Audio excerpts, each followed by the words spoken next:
with caution.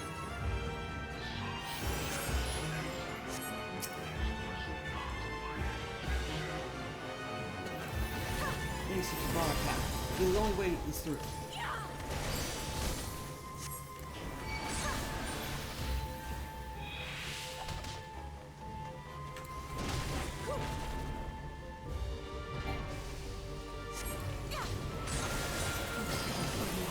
We're free to leave this place at once.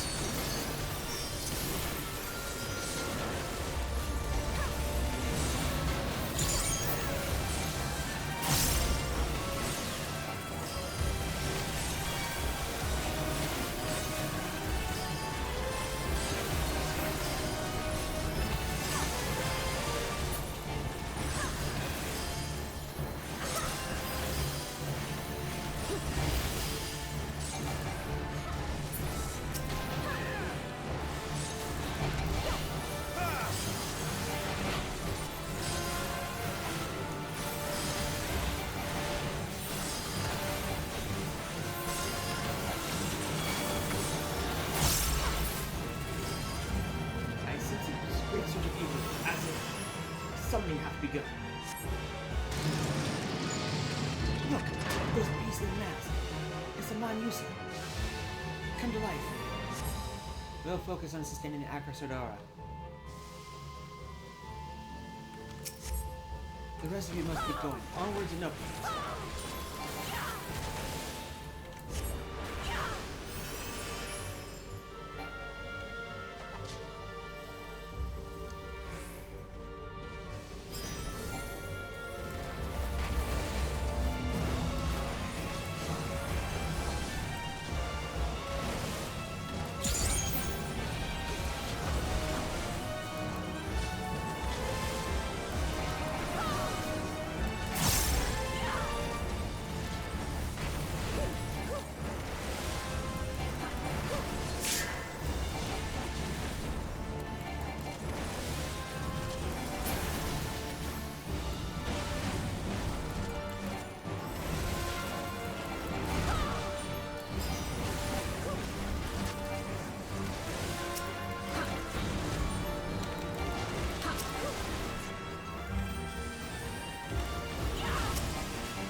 was not in that!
cost. We must protect the tower.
Nice! LB.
Is everyone all right?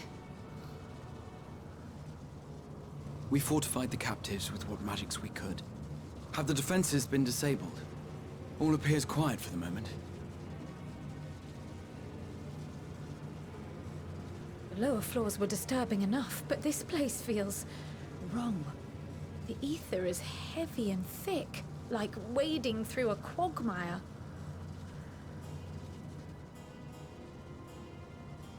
I believe we stand in the tower's beating heart. What sayest thou, Stola? I see it. Ether siphoned from the land runs up through the spire, flowing to a single point. This is the core we seek. Yet something is off. As large as this structure is, it siphons far more ether than is required to sustain it. 'Tis as if the core is feeding on the energy, consuming it. I need to take a closer look.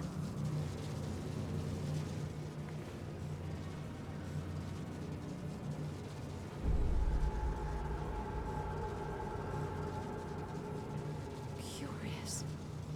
There is something there embedded inside the core.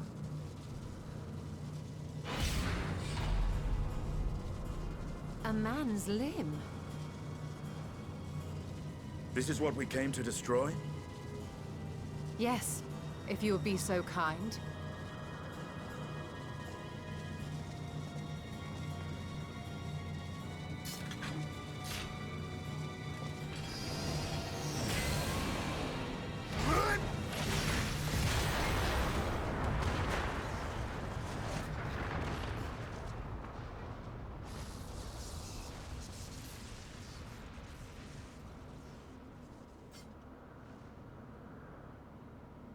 And that should be the end of it.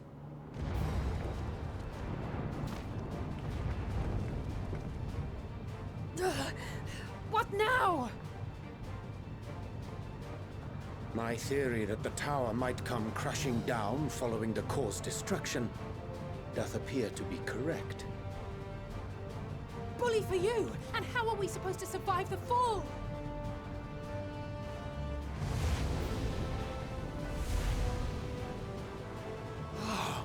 What of the prisoners below? The floor beneath our very feet dissolves. Brace yourselves! I pray I'm not too late.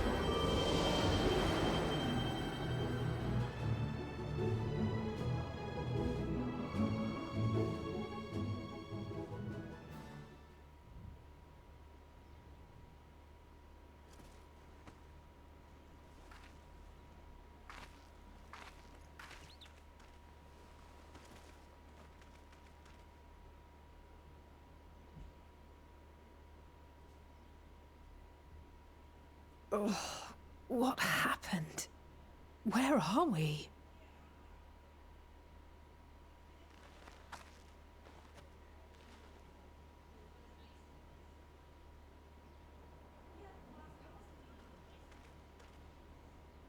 By my reckoning, we're still on the island where the tower stood. But 'tis as if it never existed. Hardly a scratch. But how?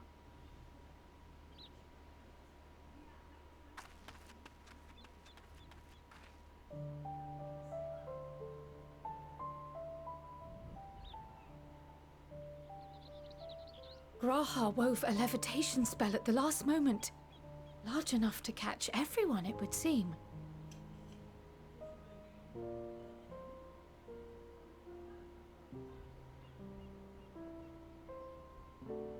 That explains the lack of obvious injuries.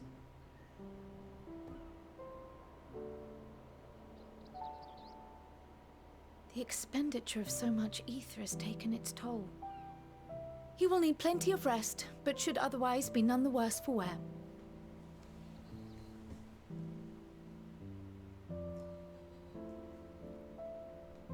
Then the immediate problem is what to do with our new friends here. They'll be much changed for their time in the tower. Even if their bodies are intact, I doubt we could say the same for their minds.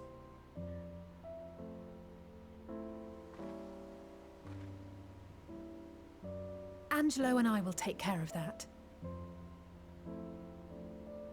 I have every faith in you, Alize, but there are just too many for you to treat alone.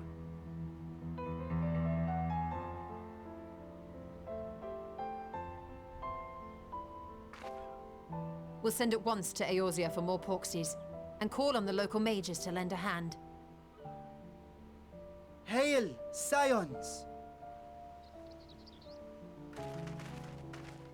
We were watching the tower when it simply disappeared. What happened here? The threat is banished, and thy people delivered. They are, however, in need of treatment, and we of a secure locale and helping hands to assist us in its provision.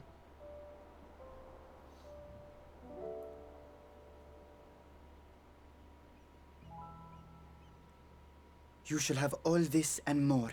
Come, let us convey these unfortunate souls to the city.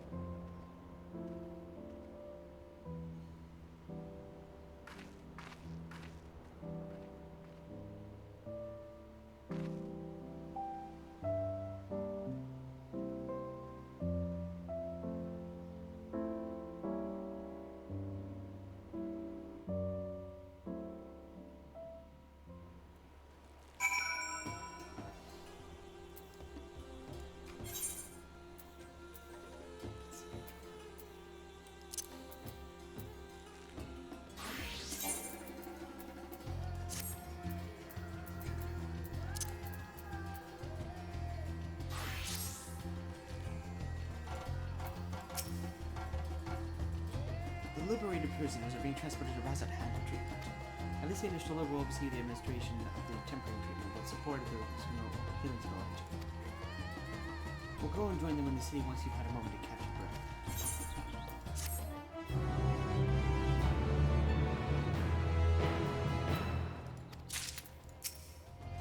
Phew. Carrying all those Tango men is true stuff. Tower's gone. And we owe it to you and the alchemists. I didn't realize how tense I'd been until Nagru and I returned home. I felt lost for the relief. Ah, you are returned. As suddenly as the tower disappeared, we are greatly concerned for you and yours. I'm glad to see that all is well. On behalf of the people of Razatan, I give you my heartfelt thanks.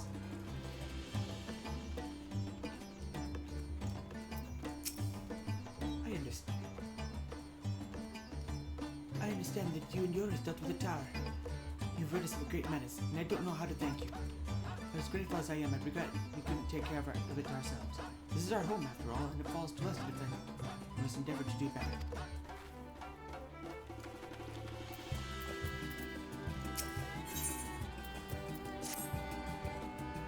Had enough rest, have you? You never want for being idle. Right. Farsham bade us to come to Megaduda at our earliest convenience. Others will join us there once they have figured finished tending to the prisoners. Ah, wait, on a second thought. You and the students should go on ahead. I need to make a quick detour by the way. Look Rahan the alchemist came to see. Has to fetch him before he is trying to get his message. Just you and me. Guardsmen at the gate should rest.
tower gone, I expect the state of alert will be lifted.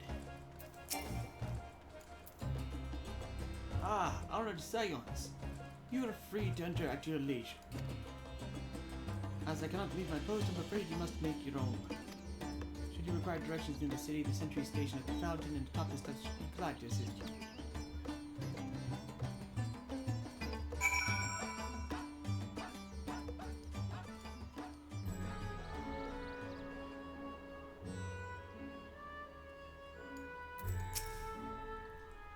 I've been to Radzahan before.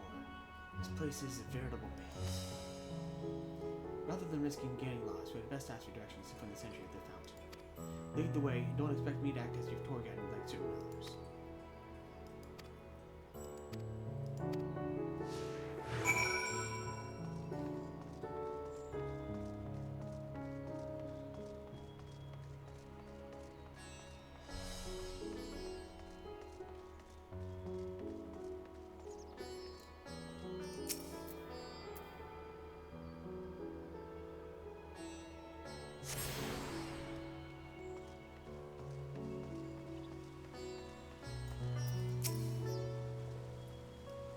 Ah, Mr. Sarah, I presume.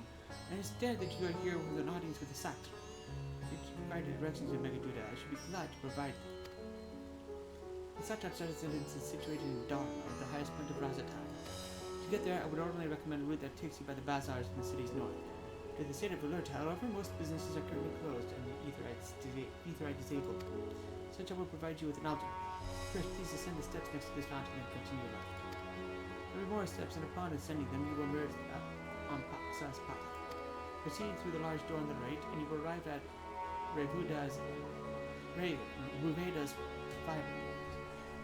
Within, you will find another sentry who will give you further guidance. In other words, you head up. Sounds straightforward enough.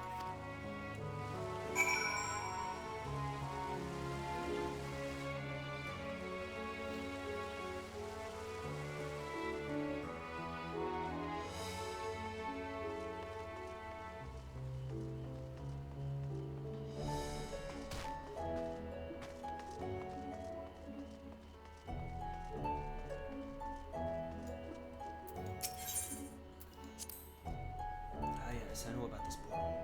It leads to a nearby isle, the treasure vault of one of Radzatan's wealthiest families. They took the god of luck for their guardian, on account of which they occasionally open up a section of their vaults for aspiring treasure hunters to try their own luck, or so they say. There are also coffers hidden across the land at active portals. Find one and you gain access to the vaults. Something you bear in mind in case you exhaust your funds while on the road. It is a troublesome experience, as I personally attest.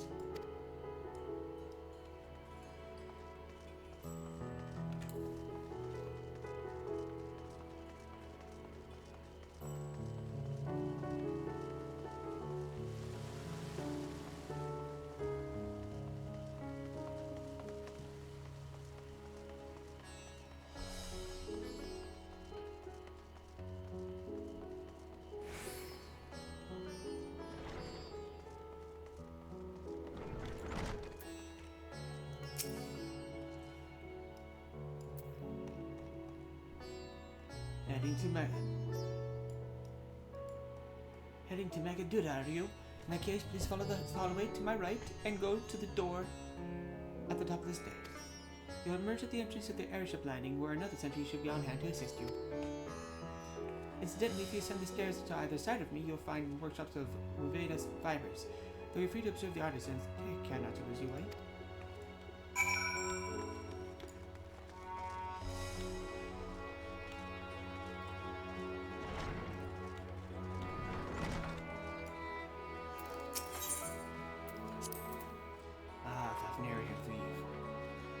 Hard to imagine more vibrant stuff. Just say Emmerich would be partial to the gold blue, of course. He loves his blue. Never put much thought into what I wear. Spare set of clothing is usually all I carry, and if that isn't enough, I can always obtain something local.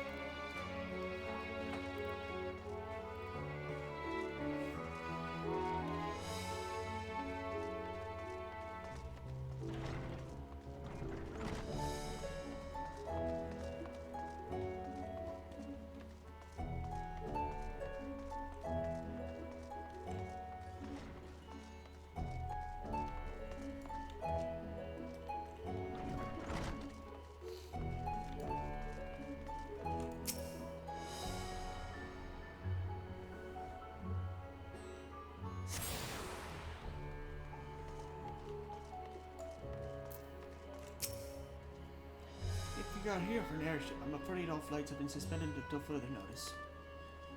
So the state of alert is still in effect. Perhaps it's for the best. I decided we're not here for an airship. We have business at Megaduda. Oh, in that case, permit me to direct you. From here, it's quite simple, right? Ascend these steps and continue straight on ahead and across the bridge. You cannot miss it.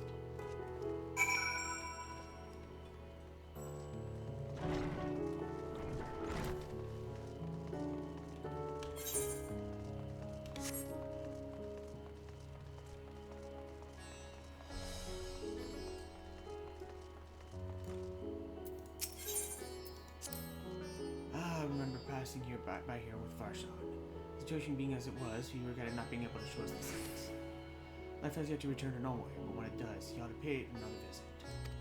The city is confusing. The food is quite good. Partial to Hamsa myself. Meat surprisingly tender and flavorful.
Oh, I killed my sprint buff. Whoops.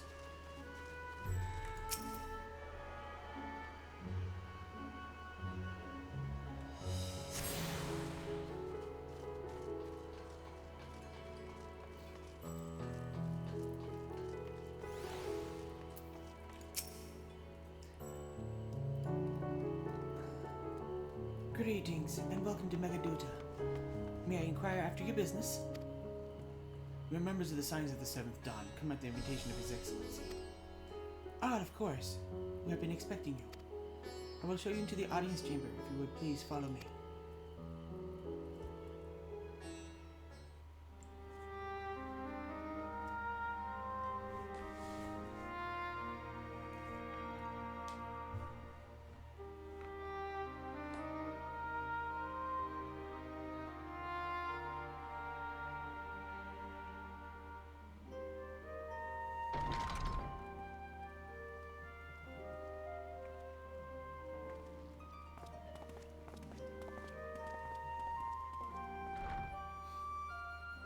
Are we the last to arrive?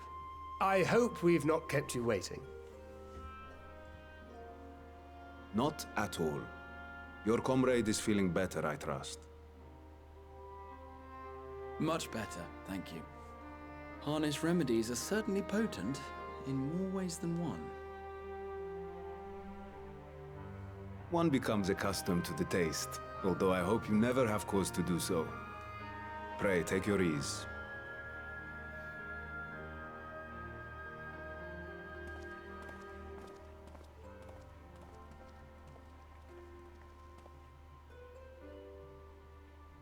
Full glad I am to see you all unharmed.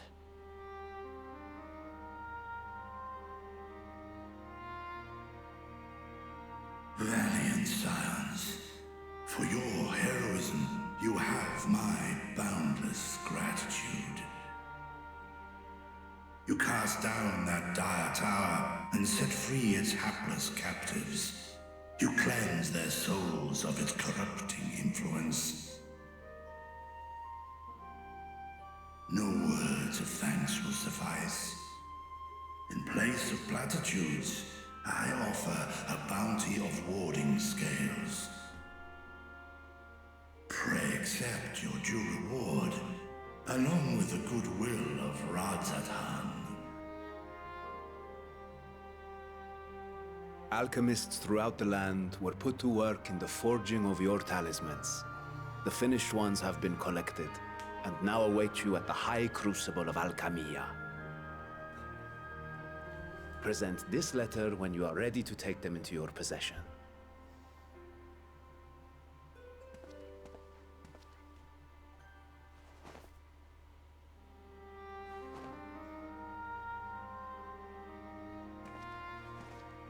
We are humbled by your generosity. Know that the inventive wisdom of Radzathan will be vital in restoring serenity to our star. Every single one of those scales came from you, didn't they? You must still be in such pain.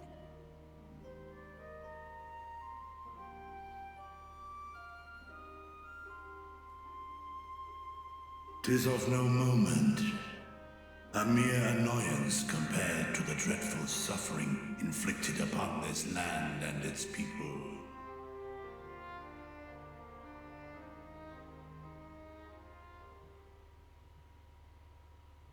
Albeit brief, my involvement in the Dragonsong War afforded me a glimpse of the myriad sorrows which consumed both dragon and man. Though you were half a world away, such tragedies as befell your kin must have affected you deeply.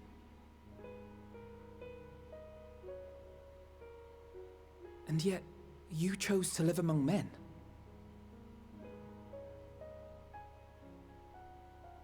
In the age when that conflict first bloomed, my choice had already been made. In some distant place, man slew dragon, and dragon slaughtered man. Yet no hate could I muster for those smiling faces which did look to me for guidance. Not even my brother's righteous rage could rally me to his cause. I huddled here, secret and still, hoping against hope that which I had built would remain untouched by the chaos and carnage.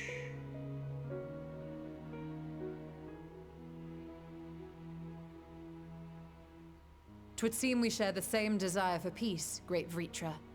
To that end, I wonder if we might trouble you with another question. The Telophoroi are intent on recreating the final days, an apocalyptic event which we know to predate the sundering of the star. As the longest lived among us, know you aught of this terrible cataclysm?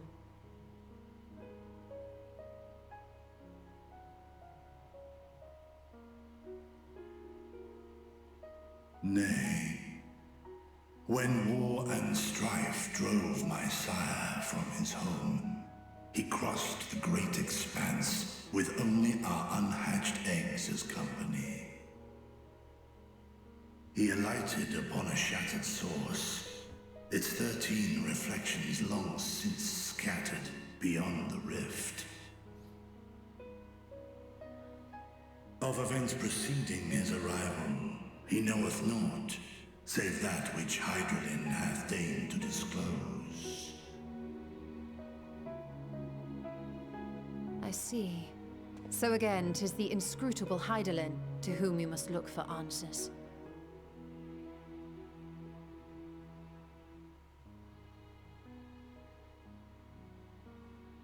Seek you to divine the will of this star?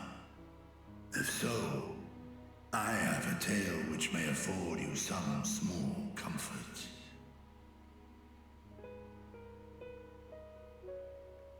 'Tis a story from my youth, many, many years ago. To my sire, I once posed the question, of all the stars in the sky, why didst thou settle upon this one? To which Midgardsummer did reply, 'twas the last bastion of hope.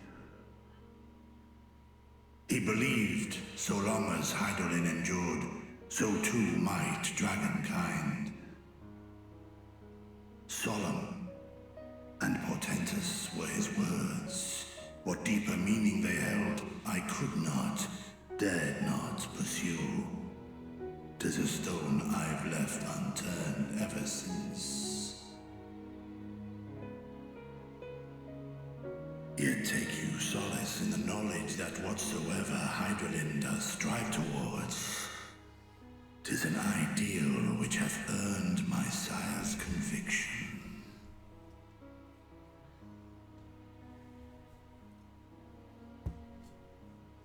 Thank you, Vritra. You've given us warm reassurance in a world gripped by cold uncertainty.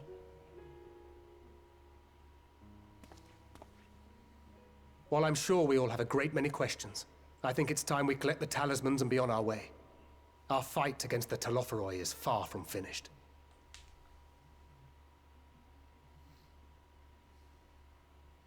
We must take our leave, but please do inform us if we can provide any further assistance.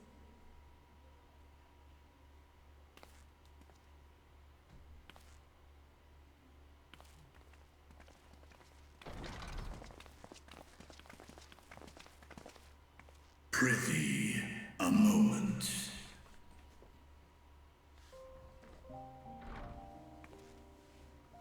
There is one whom my sire hath judged worthy of honor and respect. The one known to men as Eorzea's champion. This hero of renown and rumor, 'tis thee.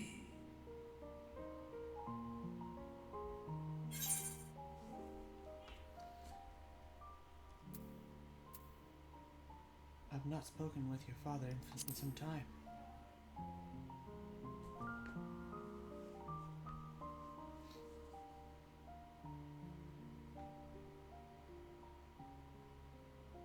In accordance with the covenant he forged with Hydaelyn, the stewardship of this star hath ever been his purpose.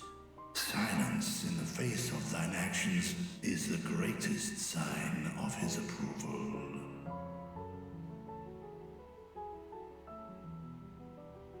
'Twas a revelation most pleasing that thou, a child of man, had gained Midgardsormr's trust. But alongside mine elation runneth a rivulet of dread. For upon thy life's reel wind too many threads of fate, power, weal enmeshed with woe. Amidst this tangled knot thou shalt know no rest. 'Tis an endless confluence of forces, a struggle without surcease.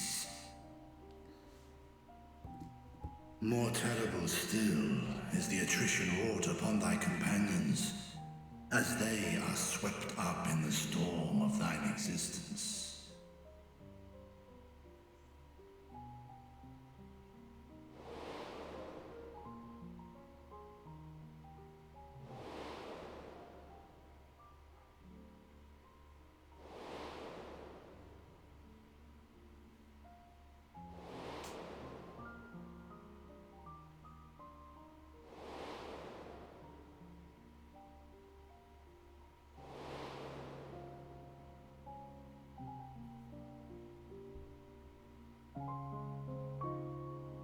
Take heart and protect them well. They will be your strength and your salvation. The hope thou wilt need come the end. Even cowering behind my curtain, I know the suffering of the powerful. I have watched my siblings driven mad by loss. Thus, do I exhort thee to spare no effort to keep thy loved ones safe.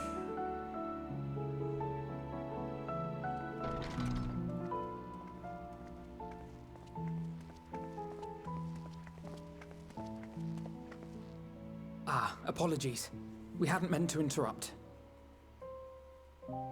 It's just that we do have a history of suddenly collapsing, and when you didn't follow us out... 'Tis I who must apologize. I have detained your champion overlong with idle chatter.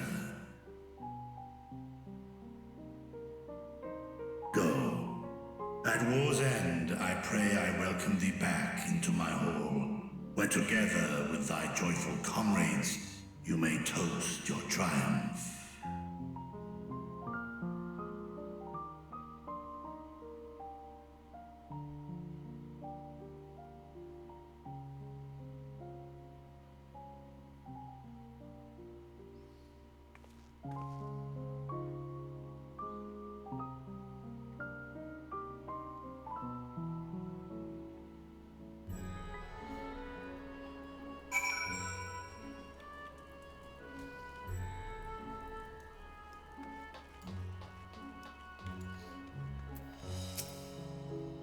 Well, apologies again.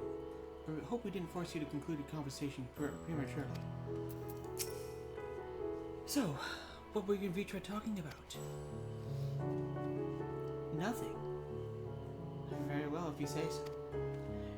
The others have gone on ahead to the High Crucible. Let's catch up with them. Like his sister Tiamat, Vitra is possessed of a gentle soul. I'm glad they're on our side.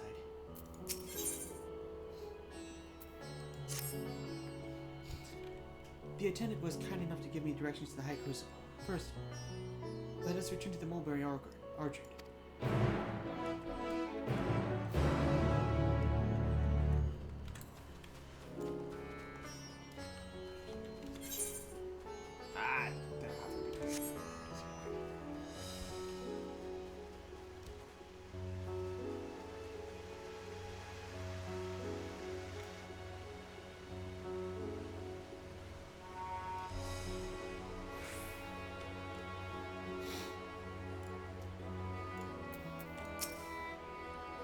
I understand the mulberries are for the silkworms.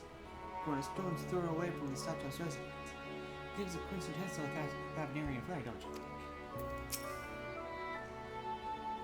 From here, we're supposed to follow the path left and past the mulberries.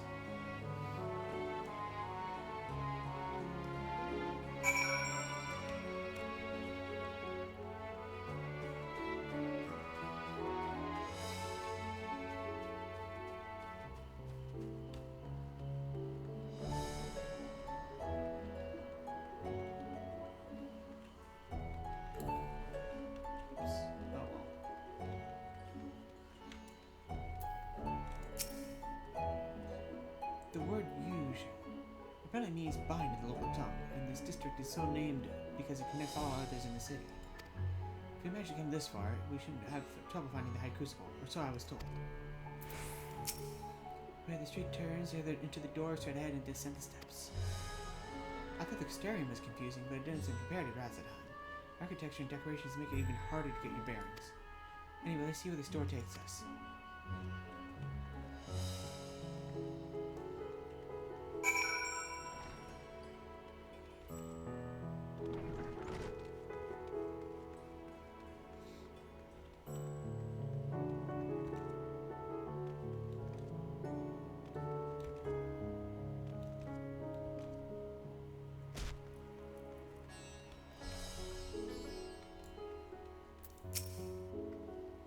It seems we're on the right track. And here's the Aetheryte process. So far so good, and there isn't much further to go. From here we just need to cross to the other side of the hall, then pass through the larger of the two doorways. The High Crucible lies beyond. Suspect the others have already collected the warding sales. Come, let us join them.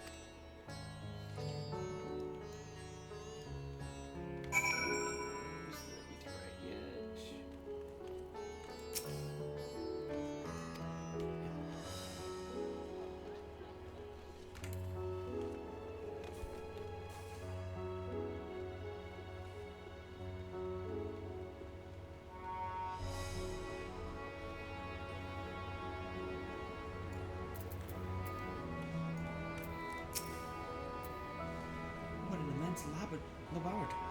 How many such places were enlisted to help them forge the warding business?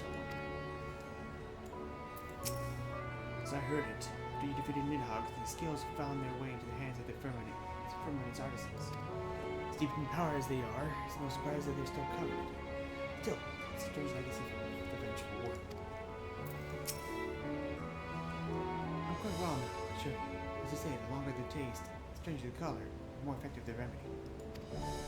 My body trying to replenish the ether I spent, however, I'm feeling rather famished. I think assembling the local delicacies is in order. Hamsa cuisine would be a good place to perhaps. Students have previously turned to Razahan's alchemist for help with their analysis of various artifacts. And so I became acquainted with the Nidana. I'm glad we could rescue her and pray she makes a full recovery. Excellent. You're in time to hear the latest good news. We're at last, of course, but at least we found the place.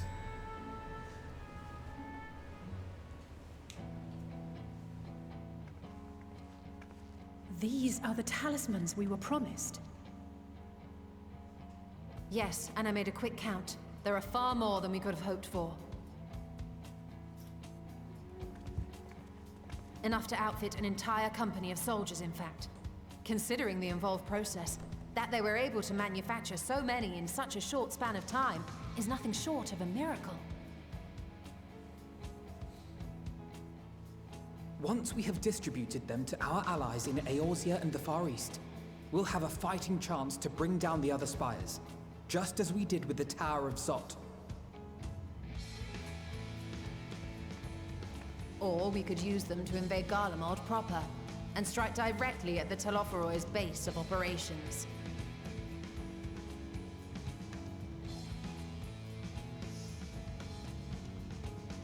Of course, we would need to consult with various Alliance leaders before such a drastic measure could even be contemplated. To which end, I could set out forthwith and present the idea to each of our allies in person. Pray allow me to undertake some few of those journeys. I find myself restless and in need of purposeful duties. I can head eastward. Bosnia and Dalmasca are just a short hop from here. And Doma's shinobi network should come in handy for passing on the word. We shall share the burden then. Meanwhile, I think it best that you and the others take the talismans back to the Baldessian Annex. We must keep them safe and secure until we've decided upon a course of action.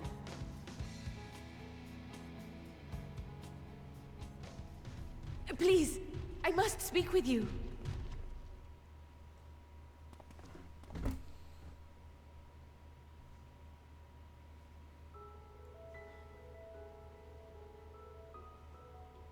Nidana, you're awake.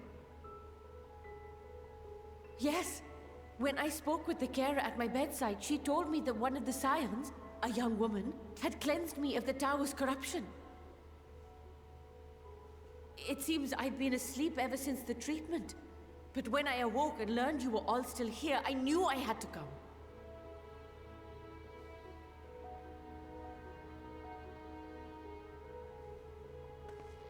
As you said, Nidana was captured only recently.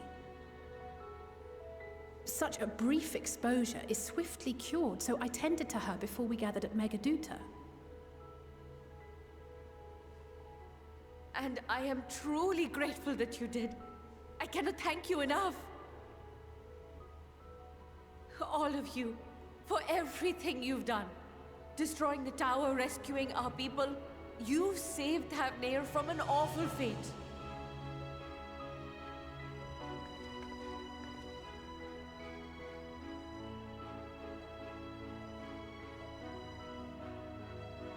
Yet who hath truly saved whom?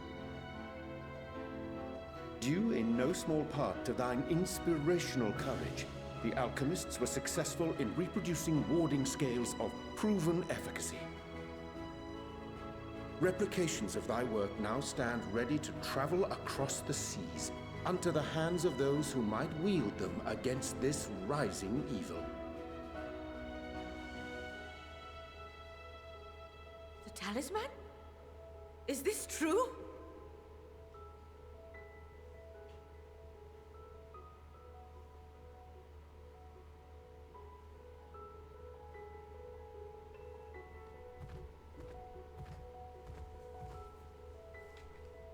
Oh, I was so groggy from sleep. I didn't even think to ask. Oh, our great work sent across the seas. It was worth it. Oh, it was all worth it.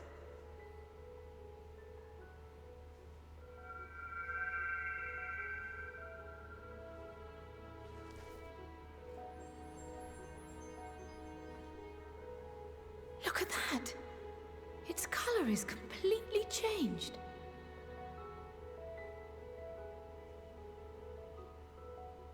What do you have there?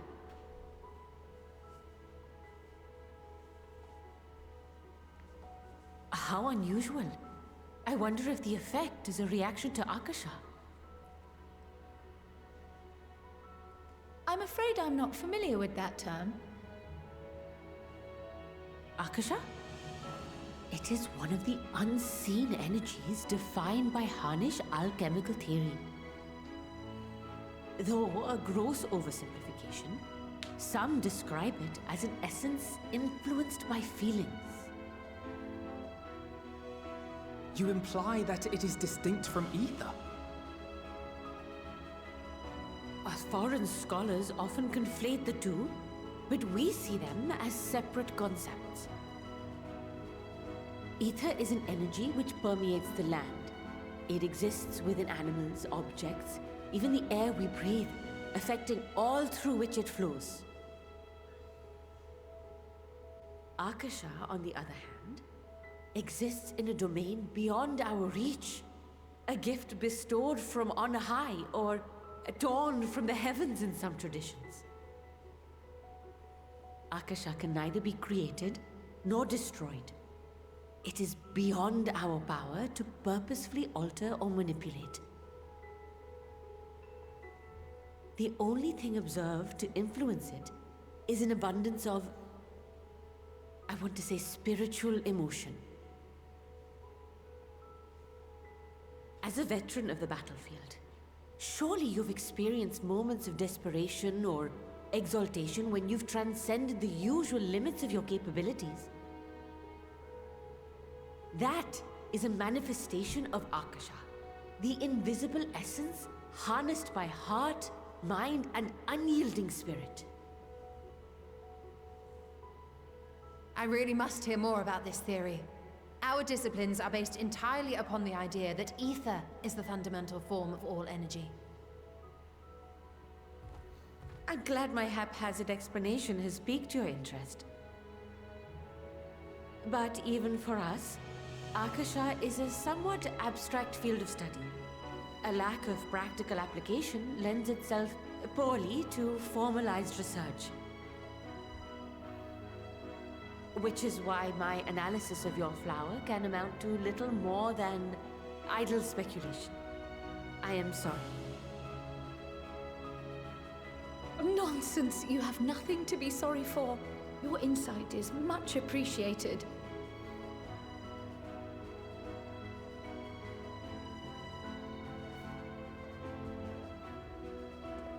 Shall we depart for Charlian then? I will see to it that the talismans arrive at the Annex. And we will be in touch once our talks are concluded. I suggest you rest while you can. From here onward, sleep is bound to be in short supply.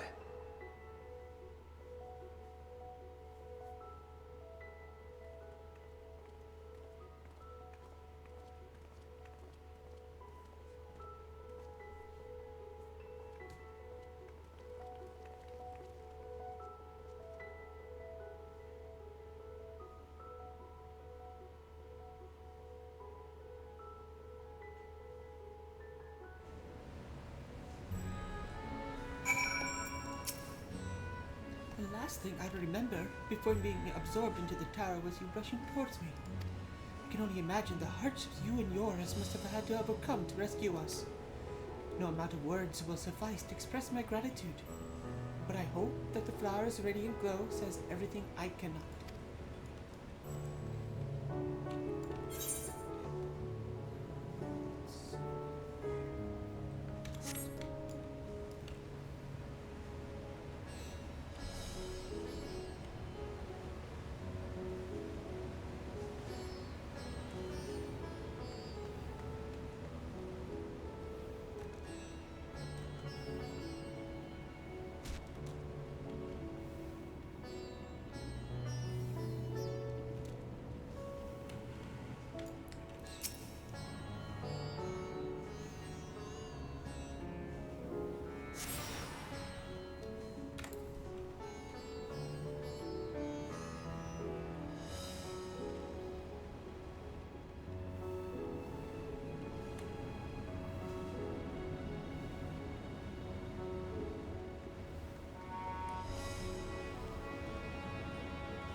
good to be back, and with the fruit of our labors safely in storage.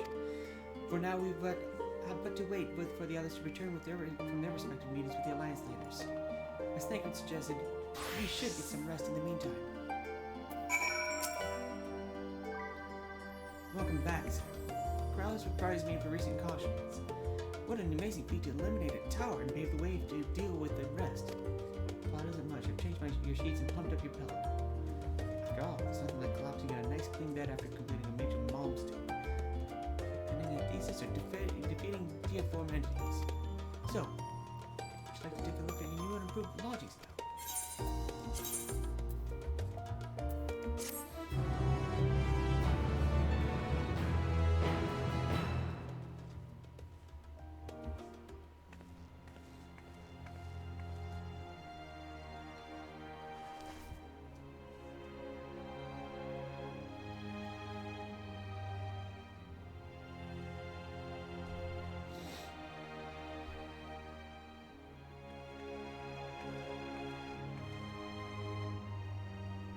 Take heart and protect them well.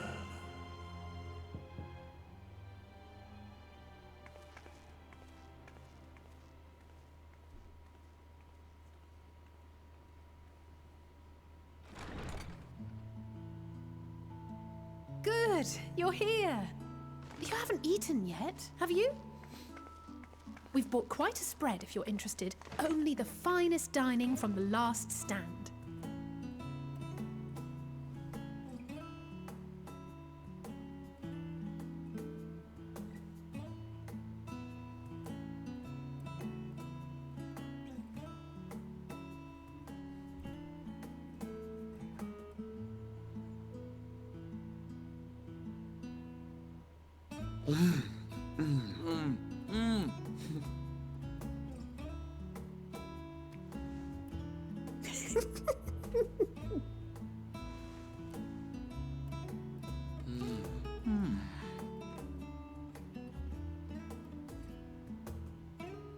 Lest you wonder, we invited Estinian as well. But he refused with a rather grim-faced, "No, thank you." I suspect Sharlayan cuisine is not to his liking. Oh, I don't know about that. Perhaps our lone wolf just needed some time apart. What? To perfect his brooding stare? Next time, I'll drag him out by the ear, sit him down in front of a Sharlayan feast, and see that he eats every last bite. An excellent idea. Of all people, warriors must take proper meals and rest if they are to maintain a healthy constitution. Poor Estinian, beset on all sides.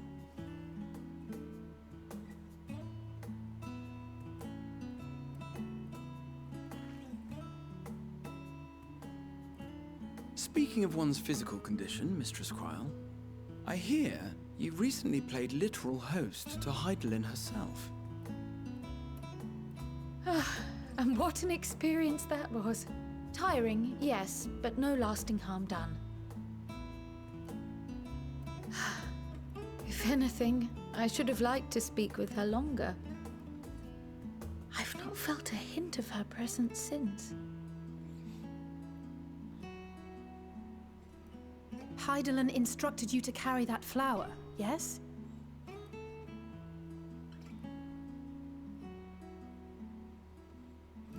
Twill be your guide, test and proof of your conviction. And then something about seeking joy in darkness, was it?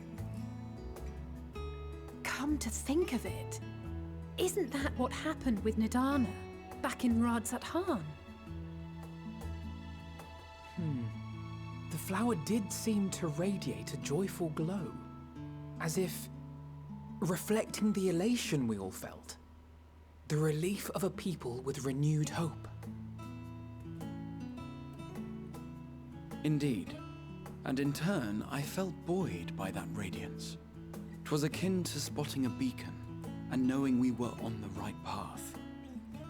I know we've not yet triumphed over the Telophoroi, or learned the full breadth of the Forum's plans. But even within the midst of our struggles, we find small moments of joy to sustain us. Rare and hard-won, perhaps, but it is this pursuit of happiness that gives us the strength to carry on day after day.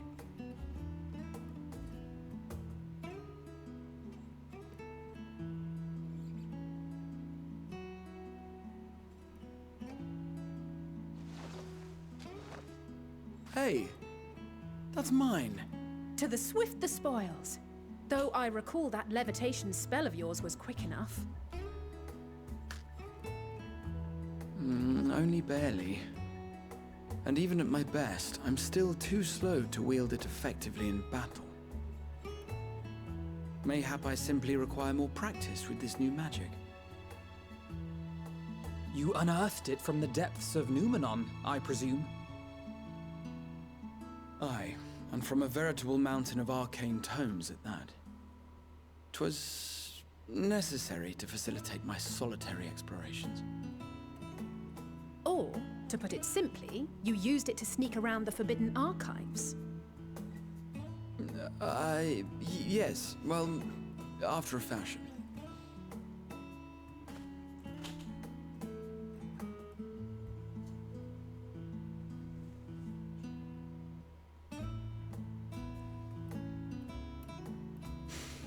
They're tall, you see. The shelves, they're too tall for me. And I could hardly move the library's platforms without attracting attention now, could I? Oh.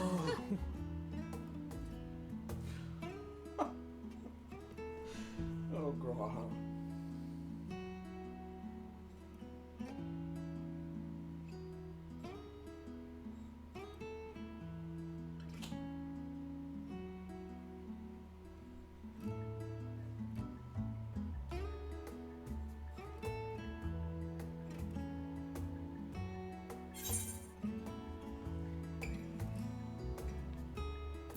Shall we call it a night?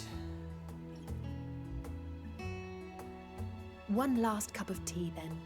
Dickon said this brew helps relax the mind before bed.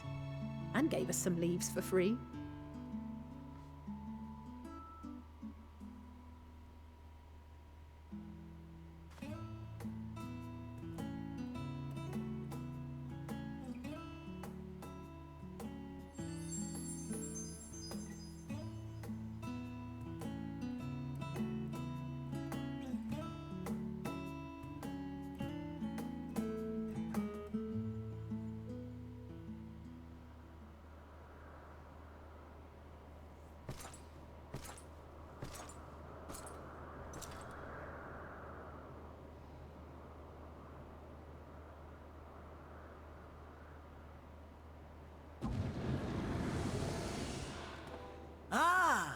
Enjoying the bracing cold, I see.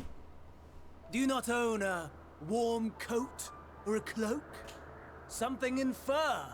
Or fashioned from the skins of your enemies? Or... well, never mind that. I come to you once more as the bearer of bad news. Our tower in Thavnir has been toppled, and I need not tell you by whom. Given how many we have at our disposal, the loss of a single spire is hardly fatal to our plans. It does, however, slow the rate at which we siphon ether. If they continue to preoccupy themselves with the towers, then all will be well. But should our foe prove bold enough to strike at us here, then the timing becomes questionable.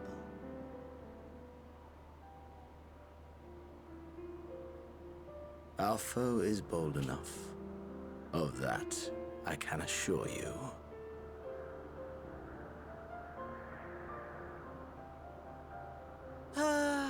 Yes, very well then. I suppose I must prepare a proper welcome. Honestly, talk of your nemesis is the only thing you seem to enjoy.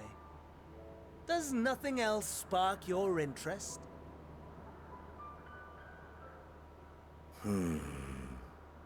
No. All else is equal. Equally tedious. Equally disappointing.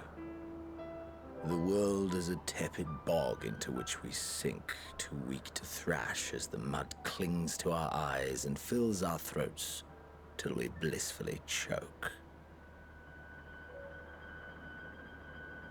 But then came the light, blinding and pure and hot, so very hot, enough to set my soul aflame. I basked in the afterglow until the void yawned once more. And then I knew the muck would never claim me again. There was naught for me ahead, so I drew the curtain on all that had come before.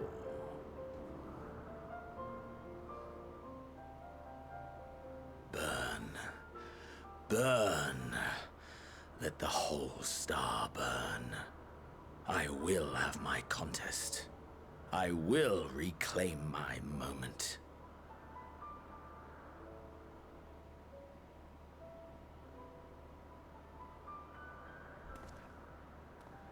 How wonderful that the emptiness of death has not dissuaded you from committing your life to its pursuit once more. I don't know whether to envy you or pity you.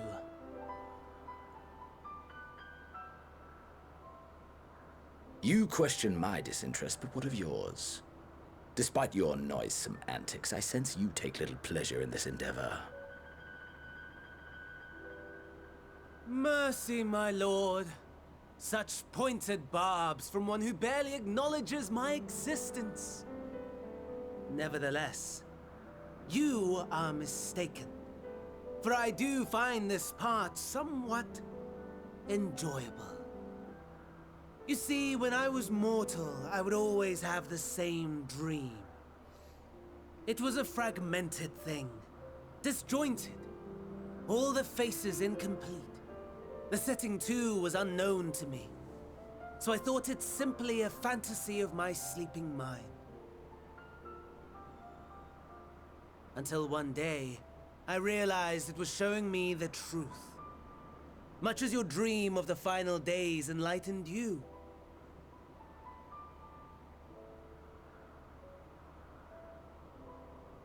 And soon, very soon, the rest of the world will see the truth of my dream, too.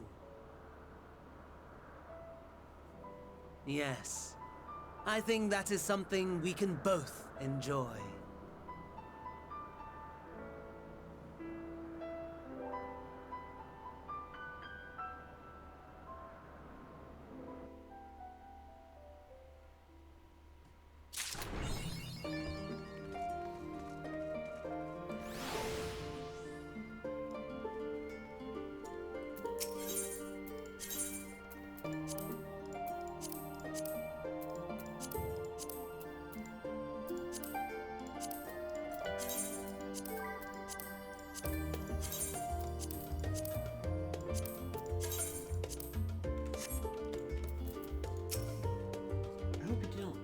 Us barging into your room for our late night feast. For what it's worth, it did be a world of good to put our troubles to one side for a moment.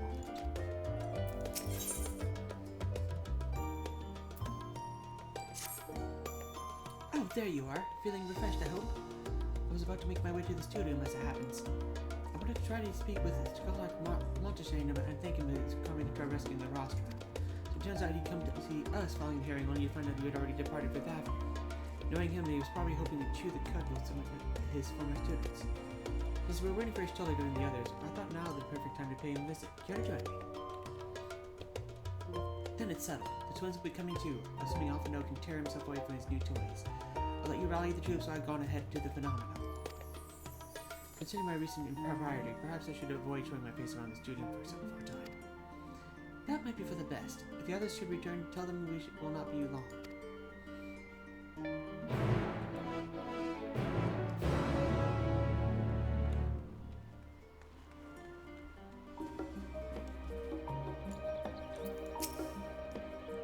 father could master these finished contraptions, and so can I. Heading out for a stroll. Scholar himself was here. In that case, what are we waiting for? I too am eager to see him, though I somewhat dread the thought of visiting the studio. I dare say no propriety precedes this. I often know about people worrying about his reputation, and our alma mater, no less. The wonders never cease. You'll understand soon enough. Off we go.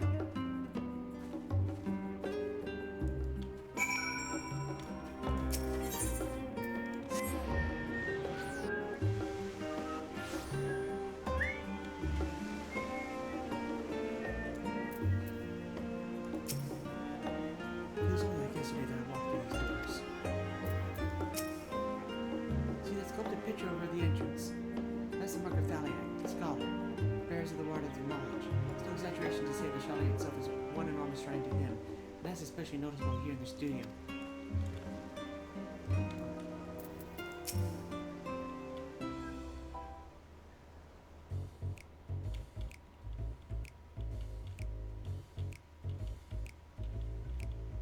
Here it is, the phenomenon. Well, I expect you to make note of it before. One can hardly miss it. This is the first time you've been here on official business, correct?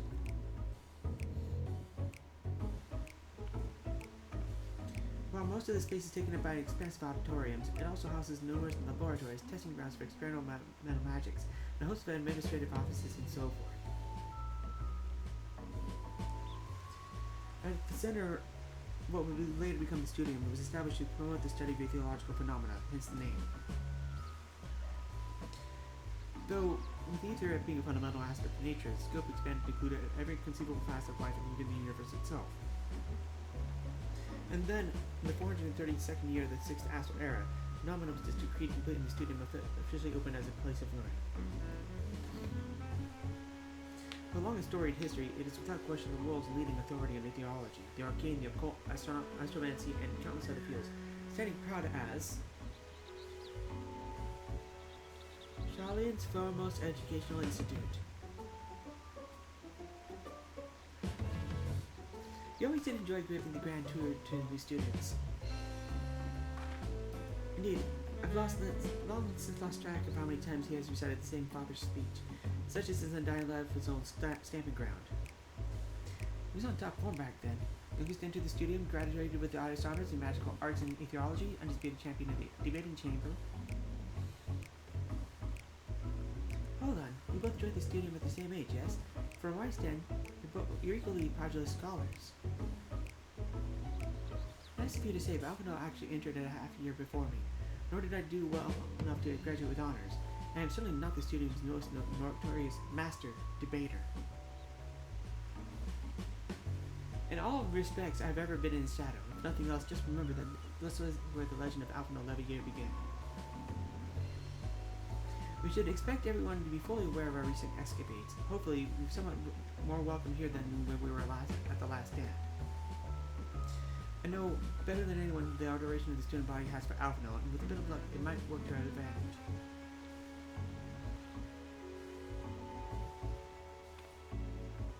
Well, there's no time like the present.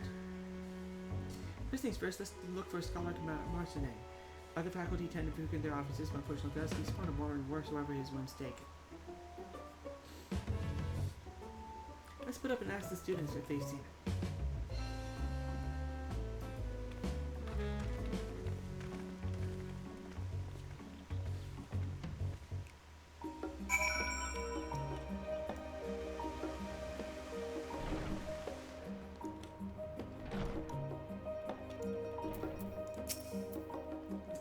Alphino Levier, wasn't it?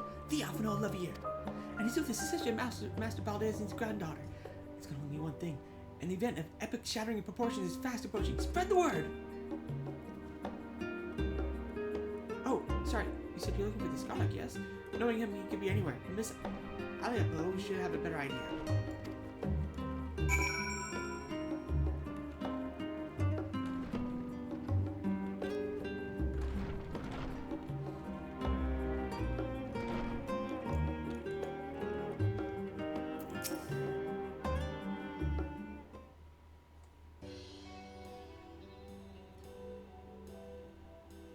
lost? Wandering off the street, perhaps? Wait, don't tell me. You're training gleaner fresh off the Gilgip. I'm right, aren't I? Oh, how silly me. An orientation's in order. Allow me to bid you welcome to Searcher's Meet. Let me start with the question. What is the most important thing you'll find in the studio? Oh, that's right. Books. And the second most important, why? That's simple. Everything else. That's what we deal with here at Searcher's Meet. Whatever the students and tutors find themselves in need of equipment or materials to come to us. If they don't have it in our stores, we'll send gleaners off to find it. Honestly, you wouldn't believe some of the requests we get. I have Pesa this, tongue of gigantic toad that. It's enough to make your hair stand on end, which is possibly what some of our students are trying to accomplish this school of magic and all. As our newest gleaner, you have to work cut out for you, but I think you'll find it quite rewarding.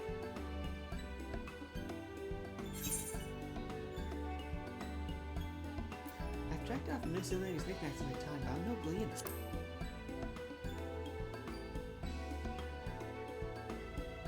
So you're telling me you're not a gleaner? Yes, exactly what you said, isn't it? And you're looking for a scholar? I'm afraid we don't have any of those in stock, but I can... Oh, you mean him. He was here, but now he's not. I did speak with him shortly before you arrived, though. He said he was on his way to Maker's Meet. Go back the way you came in, and you'll see the opposite side of the entrance. It's a laboratory of some sorts, home to many rare and expensive curios, not to mention alarmingly frequent accidents. If you lose your way, just follow the blood-curdling screams. Ha! And the tenant's telling you all this? Scholar has probably already left. Best of luck finding him. I have a feeling you'll need him.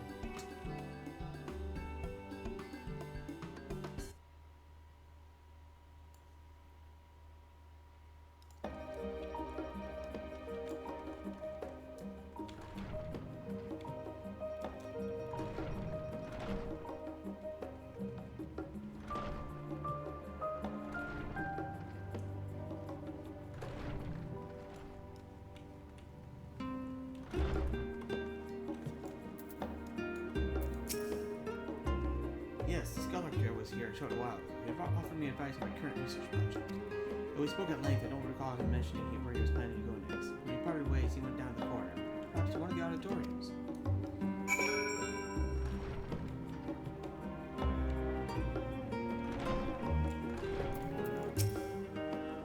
Surprisingly, the scholar gets not in his office. I did, however, speak with one of the students talking about long ago, so I can't have that far.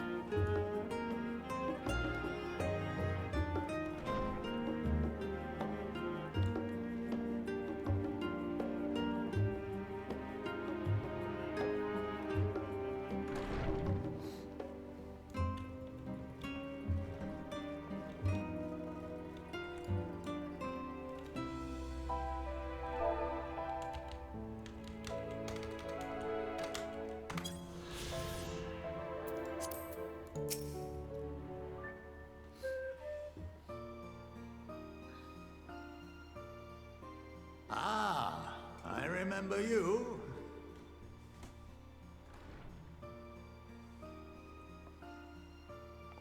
I pray we have not caught you at an inopportune moment. We wanted to offer our thanks for your kind words in the forum.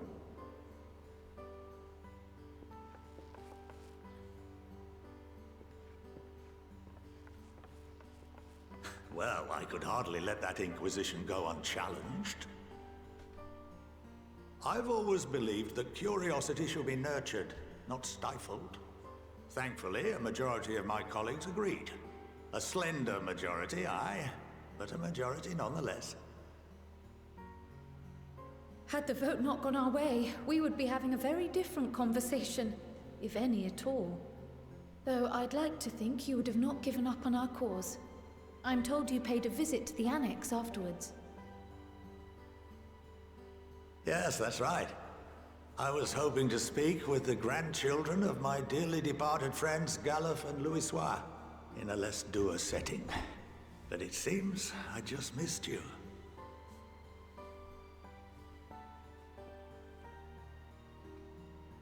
I still can't believe how much you've grown. If only your grandsires could have seen the way you presented yourselves to the Forum. Why, It fair brought a tear to my own eye.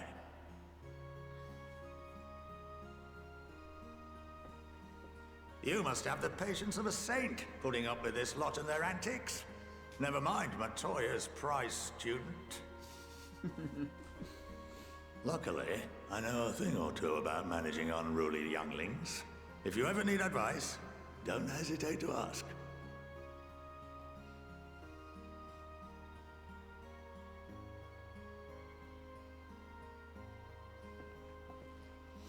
If I may, there is a rather more pressing matter we wish to discuss. What can you tell us of this duty that the Forum must fulfill? Nothing, I'm afraid. Like all humble servants of the Forum, I am sworn to secrecy.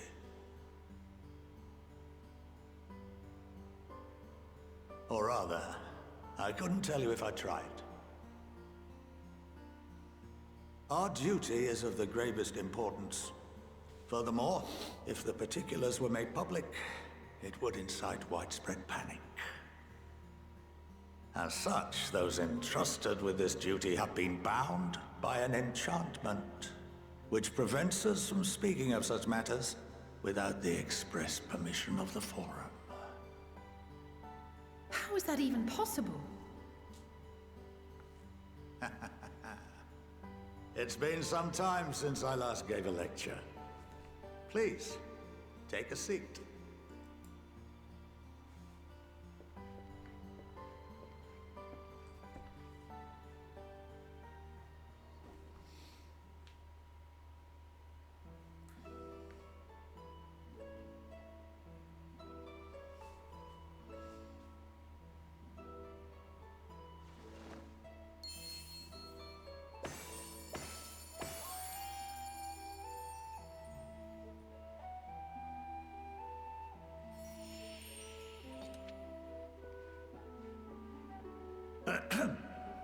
We shall begin by reviewing the fundamentals of etherology.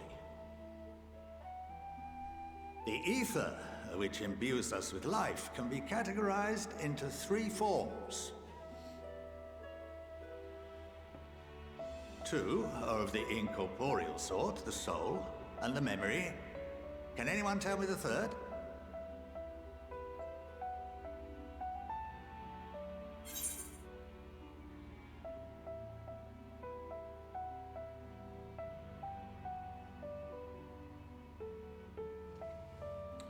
Corporeal ether.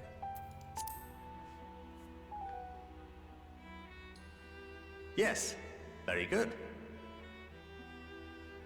This is the form with which the layman is most familiar.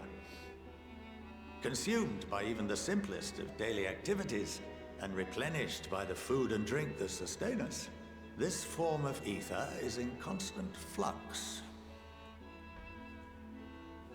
In contrast, the ether that comprises the soul is rarely subject to dramatic change.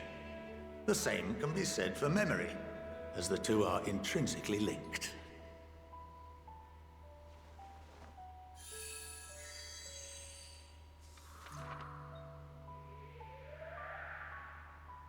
Picture the soul as paper, and memories as words written upon it. Now, what would happen if that paper was doused with ink? The same type of ether as comprises the memories.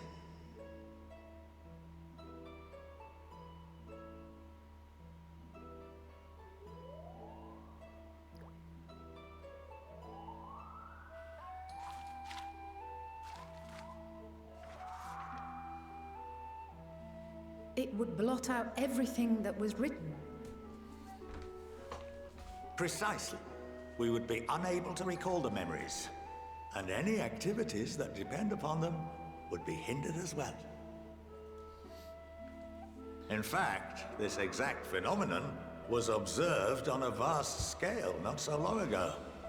And what might that have been?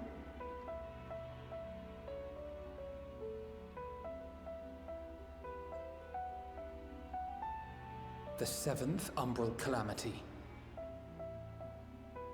The people of Eorzea vividly recall Bahamut breaking free of the Lesser Moon and raining hellfire down upon the realm. But no one could seem to remember the events that followed immediately afterwards. Indeed. To this day, we have yet to determine whether it was an unintended consequence or a deliberate act. The enchantment which binds me and the rest of the Forum is based on a similar principle. And yes, it is a contravention of the Sharlayan prohibition against the practice of memory manipulation. Only when a new member is inducted and told of our great duty are they subjected to the process. A necessary evil. You have my word that it would never be used to manipulate the populace? I should hope not. But can this enchantment be dispelled and your memories restored? If 9/10 of our members give their approval, then the process may be reversed. Then, and only then, would we be able to speak freely to others of our sacred duty. Barring that, we must wait until we return to the ethereal sea.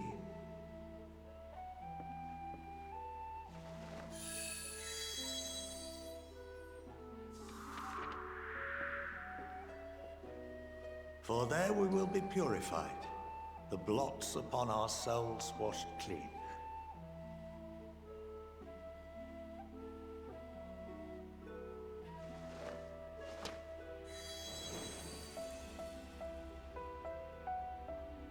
And our memories drift apart and dissolve, rather defeating the purpose, I suppose.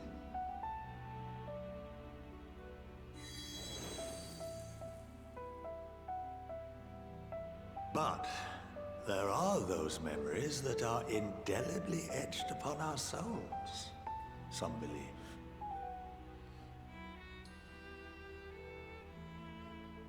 What happens after that?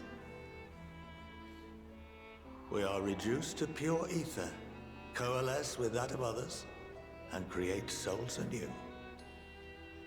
Alternative schools of thought assert souls remain whole and return to the corporeal world, reborn into another form. Both theories have their proponents. Personally, I consider each equally probable.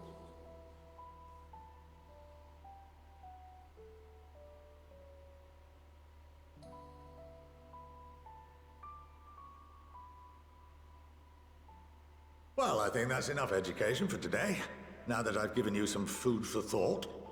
Or rather, an entire banquet.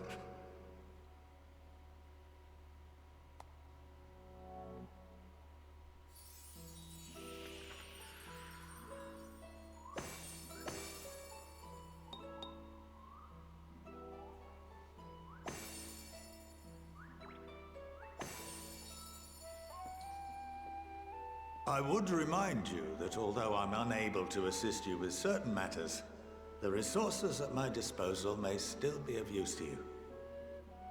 I'll arrange for you all to be given the run of Phenomenon. Of course, as associate to our alumni and the students of Baldessian, this privilege is extended to you as well, my friend. Oh, and I suggest you speak with Ki Aliapo.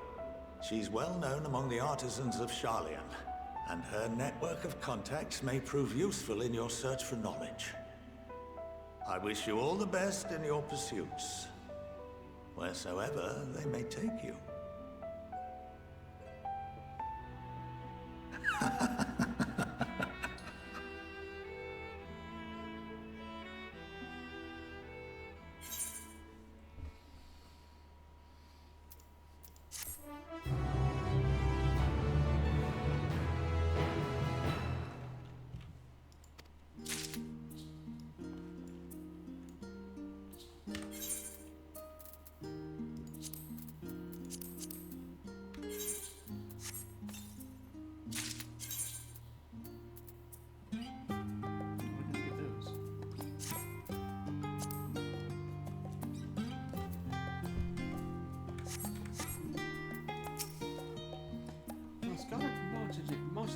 Montegene is best known for his role as the head of the studio. He is said to be one of the finest mages Shaolin has ever produced. Having seen for myself the ease with which he weaves extraordinary complex and powerful magics, I have no reason to doubt the claim. Some of my earliest memories of Scholar Montegene, actually. He was a close friend of our grandfather. He would come for tea and amaze us with his tricks, much like his demonstration with paper and ink. He's a huge part of why I wanted to enter the studio in the first place.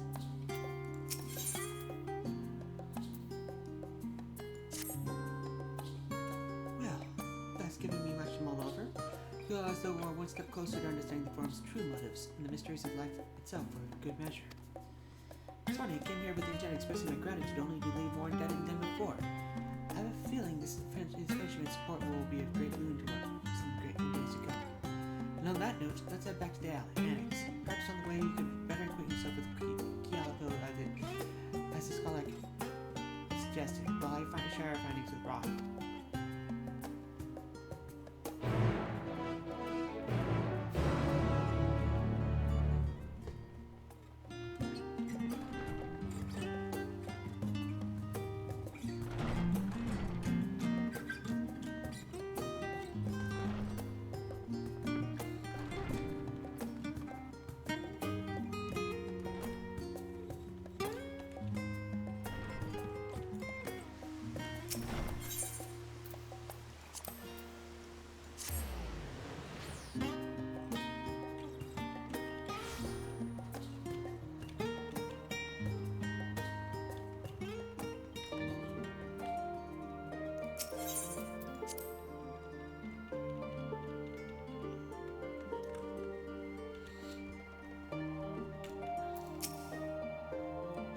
Returned not long after we darted to the studio. Shame we missed the chance to attend the lecture with the scholar. Or perhaps I spent most of my time in Davir, yet to fully grasp the lie of the land here in Charlotte. Even finding my way to the annex proved a challenge. It seems I've done an adequate job relaying Scholar Montegene's lecture to Raha. Given his experiences in the field of souls and memories, he had no trouble understanding it. Better not let your guard down around Key. One small favor becomes another, and before you know it, you'll be running to the other side of the world in search of a bottle of wine or some other rubbish. And again, it might make for a welcome change of pace from usual heroics. As the scholar said it could also lead to interesting discoveries.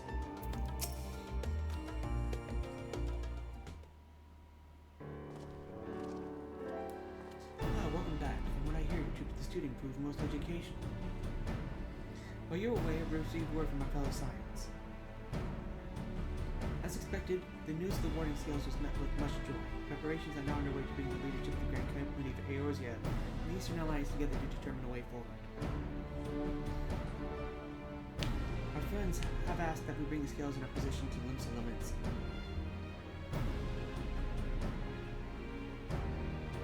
So the time has come for us to run the offensive. It's too early to say for certain, but that does seem to be the way the winds are blowing. I, for one, cannot think of no reason to oppose such a plan, but let's see what awaits us in Vilna. Let's start by bringing the scales out of storage. Give me a hand, would you, Estinian?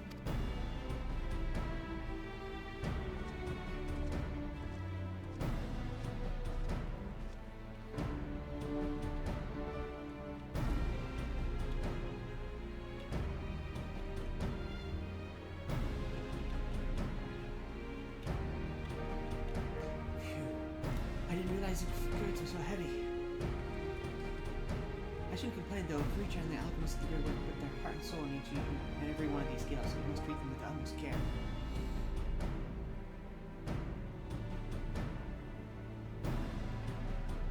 Are you not coming with us? As much as I would like to escape the foreign's watchful gaze, I have little choice but to stay behind. Already in thin ice, and I, if my passive official representative, were found concerned with foreign powers, well, you can imagine how that would go. I shall remain here and do my utmost to avoid ruffling any more feathers as I wait word from Master Midway and our other allies. With luck, we'll have good news of our own to share. Time is about to turn, I can feel it. To them, so laments.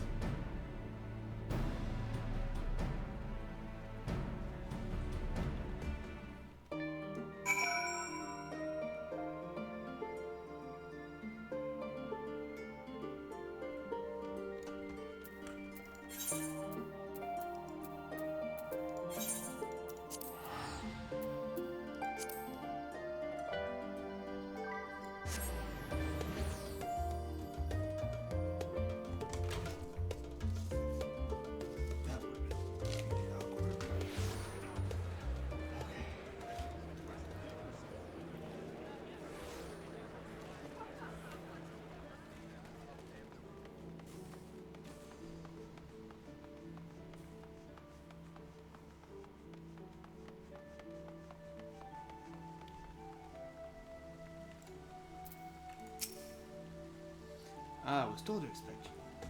As you may or may not be aware, the Admiral is at present entertaining the elder seats here in the Sultan. They're the most powerful woman in the world in one room. Do you need a moment to prepare, or shall you show it to you?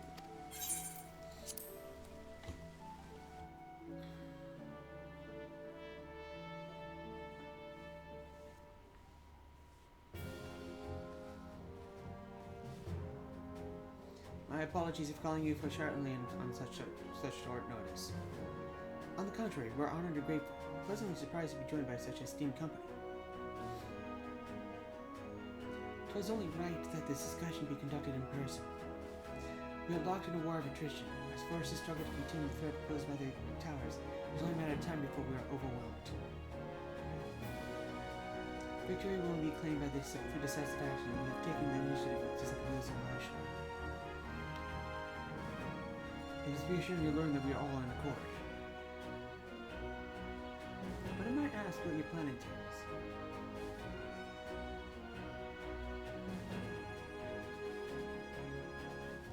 It hinges entirely on the warding scales and our ability to utilize their potential to the fullest. During your time in Charlian, the allied nations have been engaged on separate fronts with no end in sight. To make matters worse, a surge of abductions of kobolds, Hagen, Ixal, and Ananta have given a rise to an increasing number of primals as well. But your triumph and Rajat Han has given us cause to look once more. The time has come to free ourselves of this menace. And it is you, the Scions of the Seventh Dawn, who have shown us the way. While the bulk of our forces will continue to hold the Talafari at bay, we will dispatch our finest to strike at the enemy's heart, Garlemald. These brave few will be the Ilsabard Contingent. I think such progress has been made in such short a span. Its objectives are twofold. The first is to provide aid to the people of Garlemald. As previously reported, countless Imperial soldiers and civilians have been tempered. Robbed of their free will, they will serve the Talafari's every whim without question. They too are victims. It is our duty to deliver them from their suffering, not for strategic or political gain, but because it is the right thing to do. I do not ask that we set aside the decades of conflict and conquest, that we simply choose to forgive and forget. I only ask in choosing to remember that we do not also forsake our compassion and morality, for without that there can be no reconciliation. Only death without end. Aye, on that we can all agree. Our second objective is the colossal tower that Thancred and Urianger observed in the capital. Though its purpose remains unclear, there is reason to believe that the smaller spires are merely a precursor of what's yet to come. Until the power of Zot was toppled, we failed to make any headway, though the same could be said of the Talafari. There certainly are no rush to press further on into our lands. I'd wager the spire's primary purpose is to divide and keep us occupied, while they work towards our annihilation. This would appear to be substantiated by Ishtola's analysis of the tower's influence on ethereal currents. Based on her observations inside the Tower of Zot, the spires siphon ether from the land, consuming it to maintain their true form. However, they draw forth far more than is required for this task alone. Their excess of ether remains unaccounted for, but we can be sure it is not being harnessed for our benefit. It wouldn't surprise me in the least if it's being redirected to the larger spire in the capital. There's a logic in that. Regardless, once we have uncovered the truth, we'll bring their schemes crashing down along with their infernal towers. That's all well and good. But what would you have us do? I assume it's more than handing over the scales and being on our way. We want you and your scales to join the Ilsabard contingent. Considered an official request from both the Grand Company of Eorzea and the Eastern Alliance. Do you accept?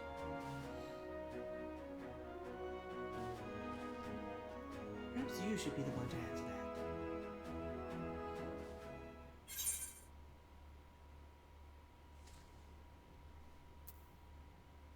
For the people of Garlemald.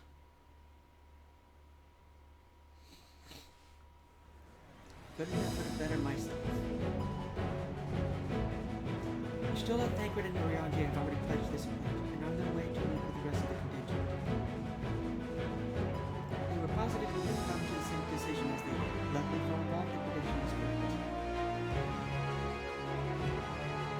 Once you have delivered the wording skills to Alamillo, the contingent will embark on its journey to Ilsabard. Roban and Lord Emmerich are seeing preparations, so I suggest you make yourself known upon arrival. Pack warm clothing, furs and the like. Without it, the cold will do you in for the collaboration as possible. As for us, we'll keep the enemy busy while you're gone. They're not the only ones who can create a diversion. Now, go, save the knowledge of AOC will be at your level, or better, upon your return.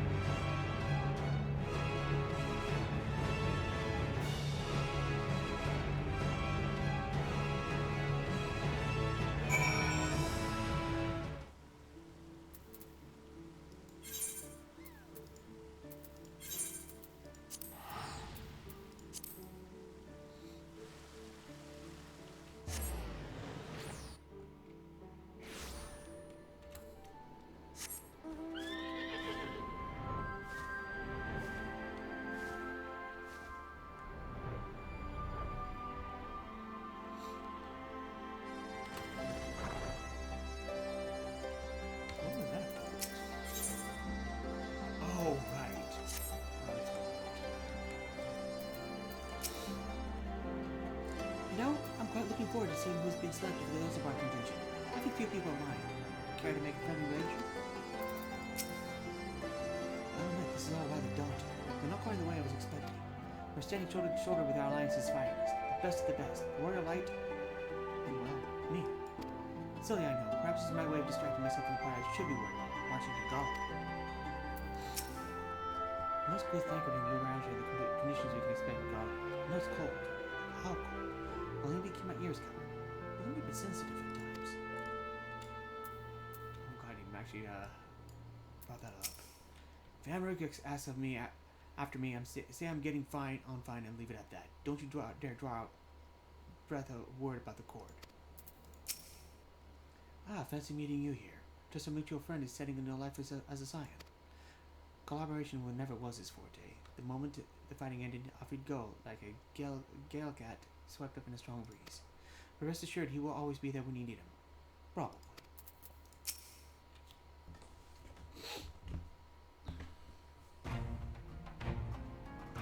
Ah, the Wanderers return. They've been busy bringing down a tower and producing the keys to destroying the rest of them. You should be proud. Those warding skills of yours are what made this little venture possible. Will you, Lord Emmerich, be leading the contingent? Regrettably, no. Our role is to organize the various delegations into a cohesive unit. Once we have seen you all off, respect our respective posts. We dare not neglect our duties for too long lest our defensive efforts fall into disarray. And just between us, there was a fair amount of opposition to the formation of the Ilsabard contingent. The very suggestion that we send out among our finest troops behind enemy lines during a contingent alliance has been rather unpopular to report us.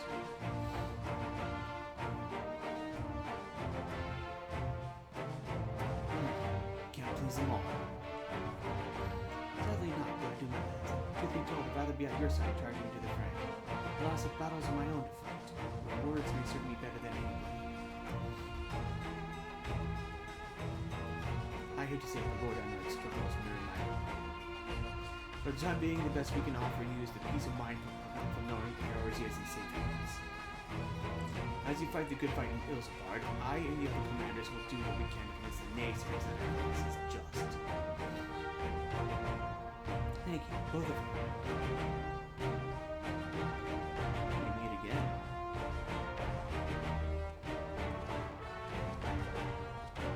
Word of your travel is supposed to travel quickly. From what I gather, the objective talismans you obtained led to the formation of this expeditionary force. My contribution on this occasion is but minor. The information I've shared with Max. But think of the people of Garlemald. May the fates be on your side. So you're not coming with us. Strange, but not mistaken us. I do. To law for it, I believe wasting my homeland and the slave of my being. But though every mode of my being cries for vengeance, I cannot be the one to remove it. My presence alone will place the entire mission in jeopardy. Instead, accused of murdering Emperor Varys and plunging Gaul on ancient kingdoms. We're to travel with the Ilsabard contingent and give my countrymen ample cause of pushing wars. Conversely, those who remain innocent may instead celebrate the return of the former legatus and attempt to raise me to a position of leadership, further destabilizing the region and complicating the continued sedition. Whether I am branded a villain or hailed as a hero, I would only hinder your efforts.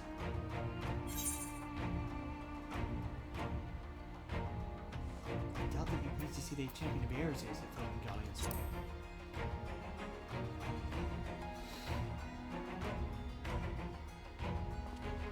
A fair point, but as long as you refrain from announcing your arrival to all and sundry, the average person should have no inkling as to your identity.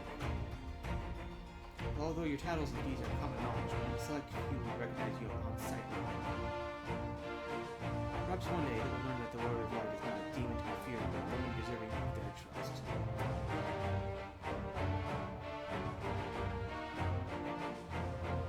In light of Gaius' rather unique circumstances, I instead will assume the role of your guide.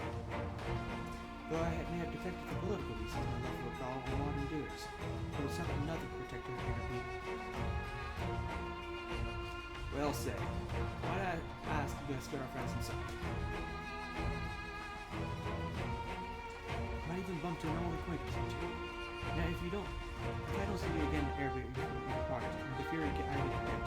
All of it.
Like Gaius, I too stand accused of Varys' murder, though I am rather less recognizable on sight. Still, something to bear in mind once we reach Garlemald.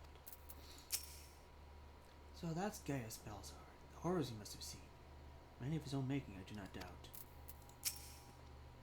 With the knowledge that our allies will hold the line in absence, we may devote our attention to Ilsabard in front. I suppose it's easy for some people to forget there are civilians in Garlemald too, when the only Imperials they've ever known are soldiers. I neglected to mention earlier that we received a report from our troops that may be of interest to you. While engaged with the Lunar Primal, a great worm swooped down from the skies above and came to their aid. This worm I described was the spitting image of Tiamat. It would seem that she too continues the war against the Telophoroi. Once we have seen the contingent on its way, I will return my duties here in Albion. As many of our most capable will be traveling with you to Gaul. We who remain will have to fight that much harder to make up the difference. But let no man say I do not welcome the challenge. I, this old bull, isn't ready to be hanged up his horns yet. Regardless of not who the countrymen receive, the court will not treat him kindly. Underestimate it at your peril.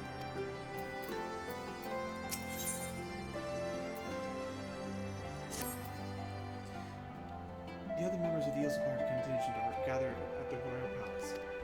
I shall inform you of your arrival, so please make your way inside as soon as you're ready.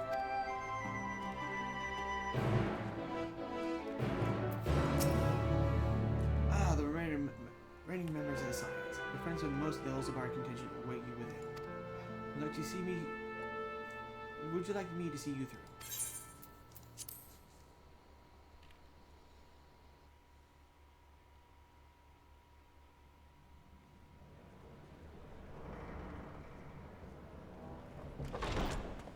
By the 12.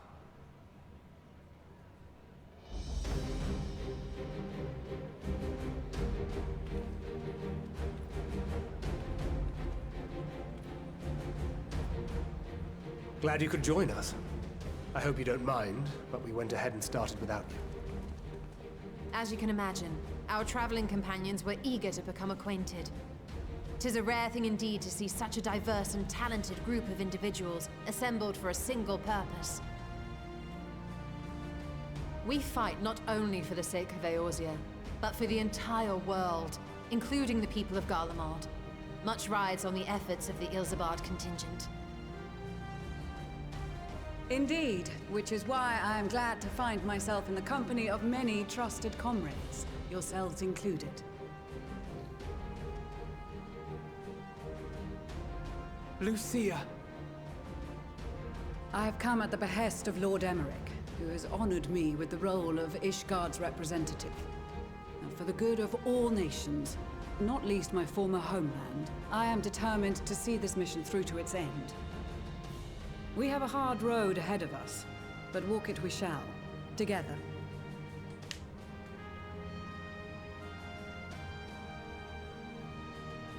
We too welcome this opportunity to work together once more. I have faith that, if there is a way to resolve this conflict, we will find it. Allow me to introduce you to the rest of our company. Everyone! If I may have your attention.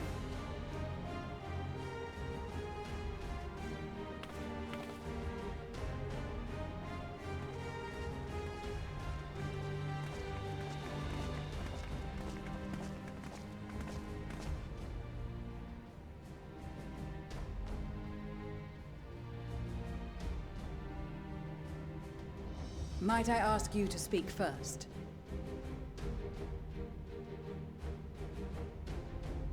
If I must. I am Arun Senna, spokesman for the Gridanian delegation, here on behalf of my esteemed sister, the Elder Seedseer.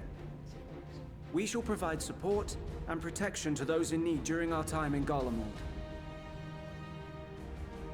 To that end, I am joined by healers selected by the Conjurers Guild, with the Order of the Twin Adder's Finest serving as our escort.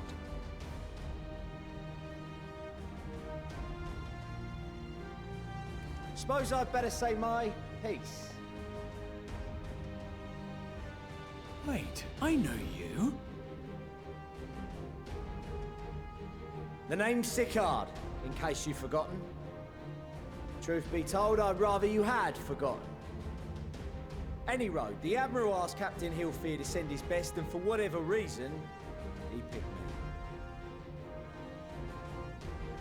Of course, if I'd refused, I'd be the laughingstock of the bloody executioners, and my reputation's taken enough of a keyhauling as it is. But more importantly, like any pirate worth his salt, I know when you're staring down a storm, you gotta trust in the commander of your ship.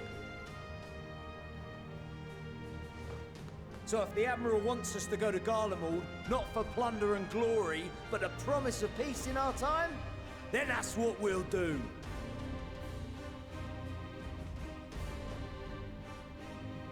Since we all know how much the Empire loves its steel, we thought we'd bring along a few smiths to make the most of it.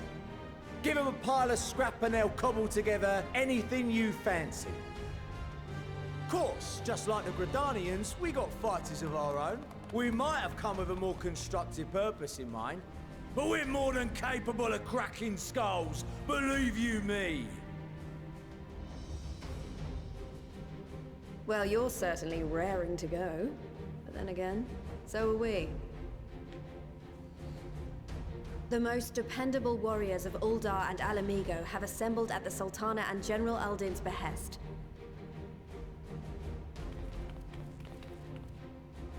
If Garlemald has truly fallen, then the whole place is likely to be crawling with Telophoroi. We'll need plenty of troops to clear and hold a path for others to follow. That's where we come in. Naturally, Marshal Tarapin and I will be leading from the front.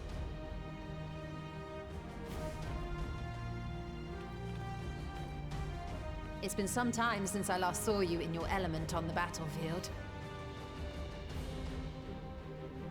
From what I've heard, you've become pretty fearsome yourself, Master Matoya.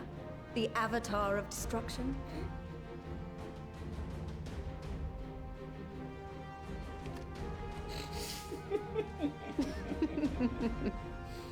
With comrades like these, I know we'll succeed, no matter what awaits us.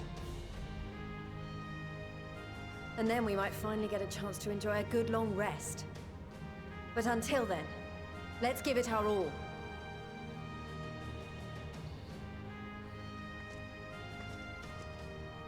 As for Ishgard, we Temple Knights have come in force to uphold our nation's commitment to the peace and welfare of our allies.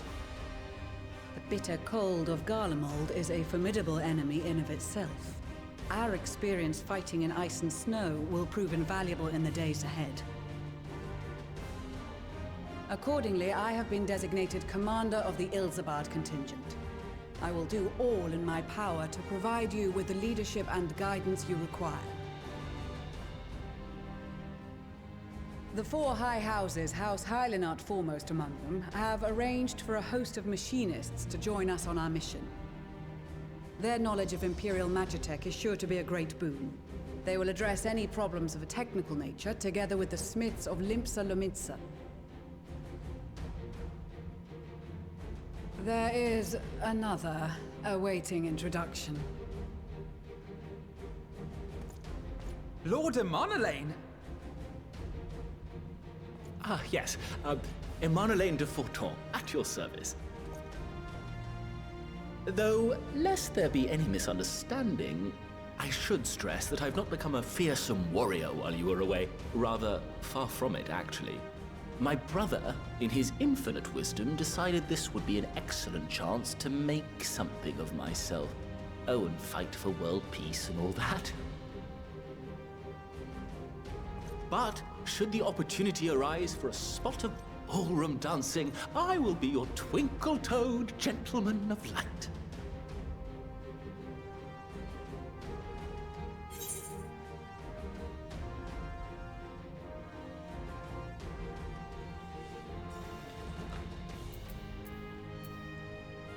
I dare say your fancy footwork may be all that stands between us and certain doom.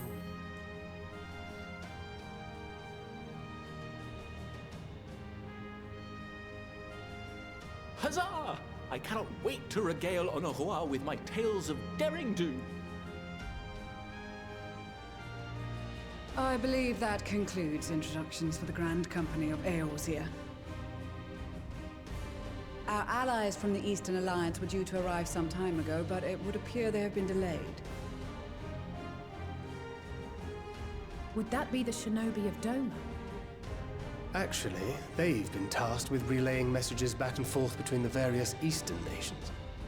According to Lord Hien, however, an equally capable company of warriors has been sent in their stead. Out of my way, you preening fool!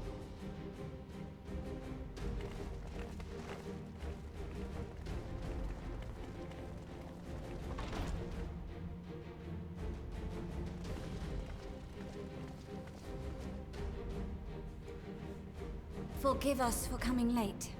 We are the delegates of the Eastern Alliance. Cyrena, and you've brought company. For battle and blood we come, as a step is sorely lacking in both. No towers befoul our lands, so we marched on those of Doma, only to find them beyond our reach. But now our thirst for slaughter will be slaked. No quarter to the enemy! Sadu Hatun, no. We go to make peace with the Iron Men, not war.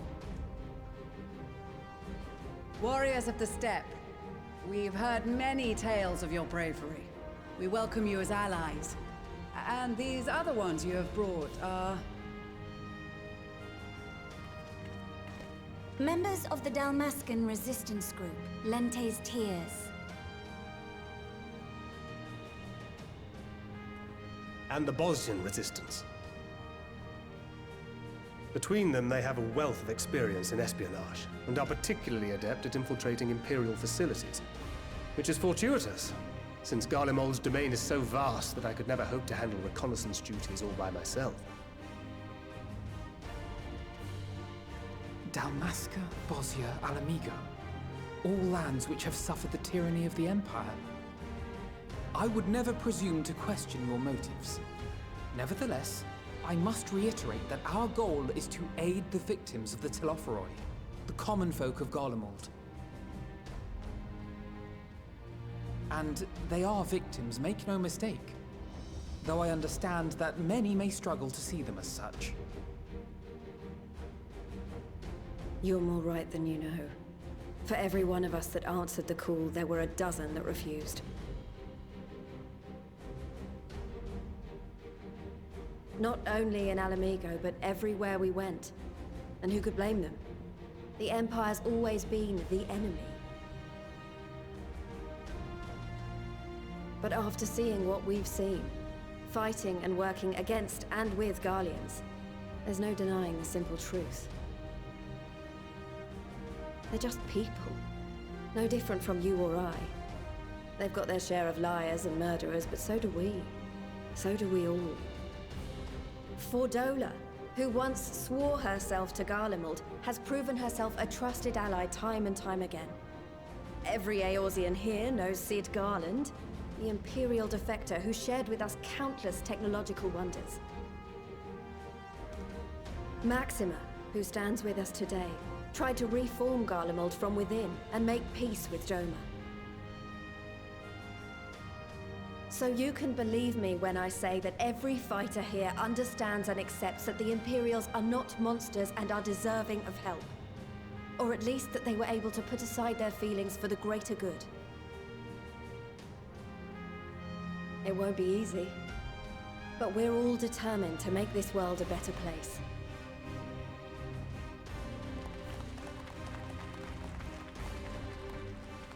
What lingering concerns I may have had were clearly unwarranted. I agree with everything you said wholeheartedly.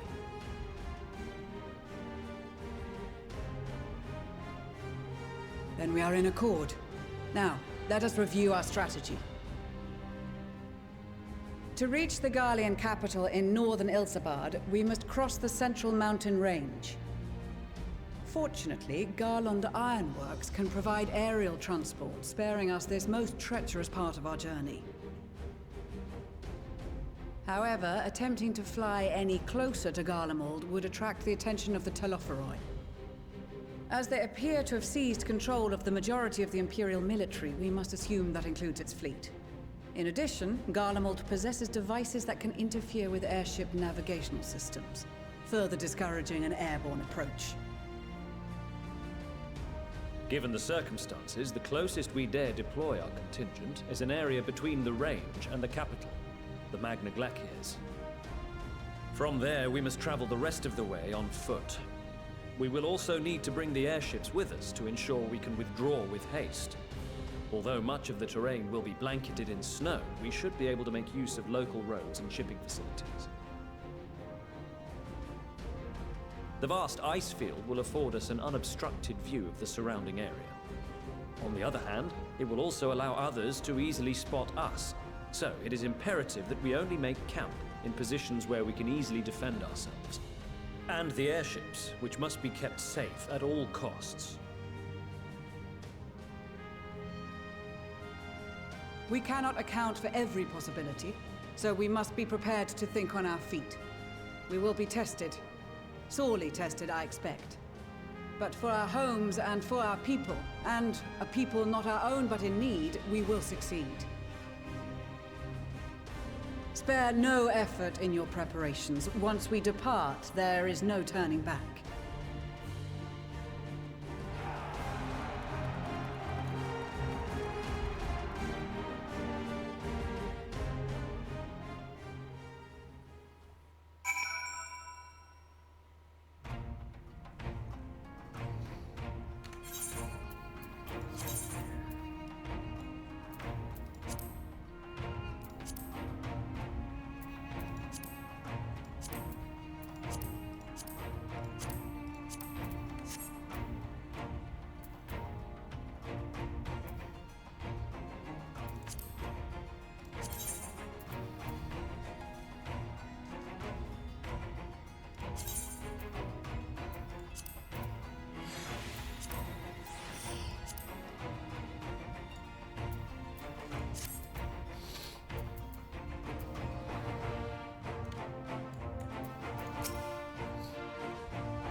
divided between Gallimore and her territories, that all may be united in one common cause.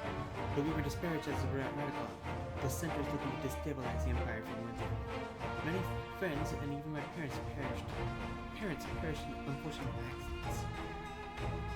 I too would surely have met the same fate had I not been affected. Nevertheless, I still dream of equality and peace for us all. As the world itself spans at the brink of collapse, hold out hope for that one day the dream will become reality. Well, if I'd known what a social gathering this would turn out to be, I would dressed for the occasion. Still, it seems like a perfect opportunity to mingle with the other guests. Would I be correct in assuming those ladies over yonder are Sir and Shadowbringers? Perhaps I should introduce myself, though I don't much like the look of that fellow with the enormous eyes. Well met, sir. Well met. So it seems that my machinists have been called upon to serve a turn of events according to my prospectometer could approve that opportunity. I shall show the world the extent of my machinistry's work. Of that and more than you can be sure of. Close ties with the scouts against General Alliance and various resistance groups, and they have an absolute joy to work. Blessed are we that we have made common steadfast allies on our journeys and hopes.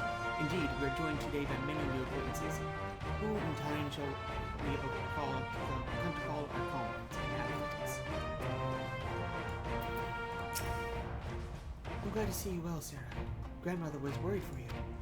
The night I agreed to come hither and join the contingent, the gods sent her a strange dream. 2 suns, one burning red, the other frozen black. Closer they circled, closer and closer, and as they danced, the world fell to ruin. In blinding chaos, she spied blackened silhouettes, and knew at once that one was yours.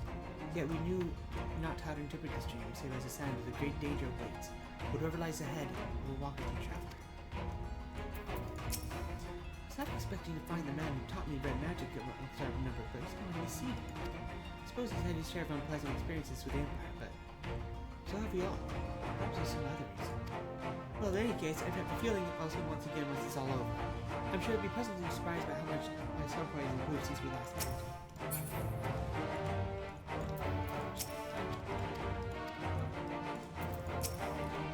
I care not for the Iron Man or the troubles. It is the destiny of the weak to die in ignominy. Even so, I will do as I have agreed. I volunteer joining this band at Serena's request, and she thinks it's a worthy cause that is reason enough. Though we hail from different tribes, our bond has grown strong of late. She is a much better company on the hunt than any of the steps oafish men can dream to take. With them all, champion Nada, and the Darth Thal having sent so many here. I thought to defend their absence. And I would have done so were not for my stepbrothers. They urged me to grant our allies the sons of might, that his radiance may deliver them unto the victory. I must tolerate the presence of this feather from the Thal. Dog, as first among my brothers, could do no less than accept this challenge. My deeds will be on step of legends. This is extraordinary. To be in such company, finds our allies have to offer. With comrades such as these, we're bound to succeed, certain. We've been part of joint military operations like this before, and with far greater numbers. For some reason, this feels very different from our recent experiences. Despite having shared a little more than introductions, there's already a palpable sense of camaraderie. So Lucy's a command. I wrote to her back, she's a temple knight through. I dare say her guardians are more reason for this mission. So many people, so many places, rather out of my life. Regardless, I am a seat here. I'll never put myself accordingly.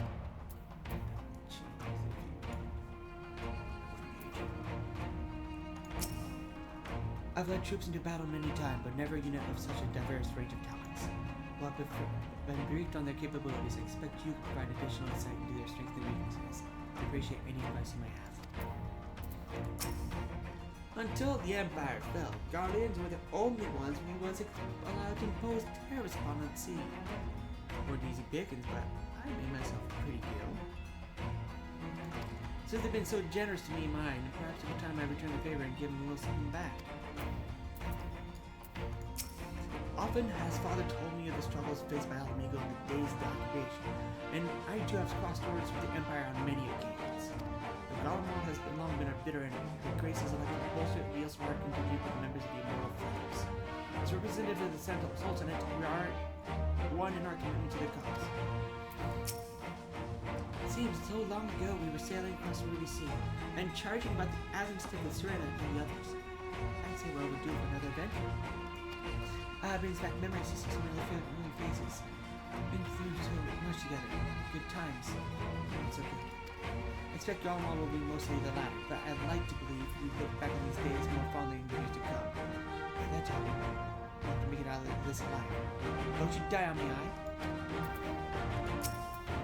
I'm so glad I found you. I for you a letter from Master Hamlet. Let's read it together, shall we? Now let's see here. Very confident that you're fittest to bring the Talafar to their needs, and should you spy any beautiful maidens at thereabouts, sing to them my praises. Charming. Well, more for me for thinking that the letter will contain something actually inspiring. Just forget this note exists and focus on the battle ahead. Talafar, you say? Let's see how they like it when we have goods that are just trying to match their economy. I'm here representing the Marauders. It's my job to keep the Smiths out of small harm's way. Mind you, them hammers of theirs, they can open a fair fight themselves.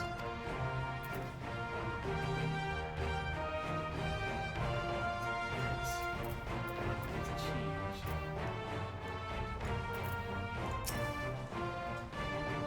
Besides the delegates assembled here, the Amalja and several other tribes offered to send troops of their own. Fortunately, due to their physiology, many would struggle simply to survive in the harsh climate of Ilsabard. They would also likely prove tempting targets for abduction by the Talafar. All things considered, they could better aid the cause by bolstering their defenses in areas here.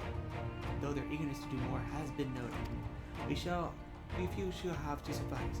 Ere we embark, we must distribute the warding scales to our comrades. Can I do the honors?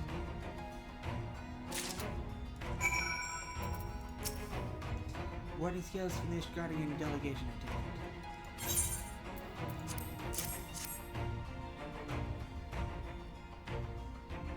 Many thanks. These talismans may prove to be the deciding factor in the battles to come. I find myself conflicted by this foray to Garlemald, sent by the Empire to infiltrate Ishgard only to throw them in my lot with those whose secrets I was supposed to be stealing. And now I lead a mission to save the countrymen I betrayed. That is doubtless why I was chosen by Lord Emmerich. He would have me put my extensive knowledge and former ties to good use. I will not disappoint. For the future of Ishgard, Garlemald and the Lord at large will lead us to victory. I had a set of warding skills I spy. Not that I would know what it looked like.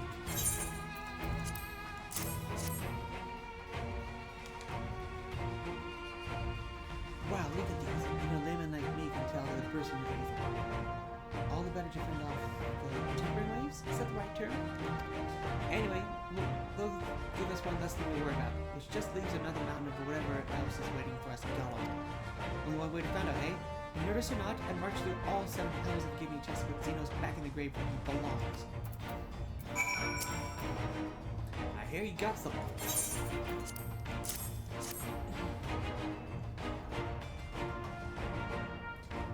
Them scales everyone's been talking about. Pretty ladies, ain't they? Reckon they'll be worth a gill too when it's all over, but we'll hold on to it for now. One more thing. What y'all think? Why didn't send Enzar instead? Burger 5.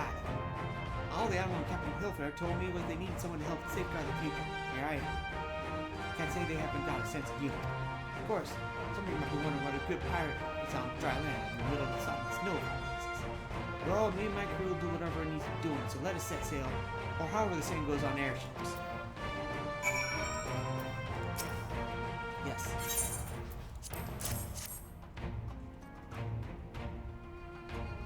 So these are the famed warding skills. And for me, my men, I see. In no circumstances, I would not be allowed to travel outside the 12 sphere. The Elder Seats here, however, has granted me special permission. She's bid me to lend my magic so the people of Garlemald will learning all I can of their ways. So doing, I will come closer to understanding myself and my place in the world. So she says. I say it is past time our allies be offended with the power of the Seats at disposal. Some bemoan that we hide our lightly on our bush, and I intend to address that criticism. Hey, you learned. We heard it could be cold in Garlemald, so we came prepared.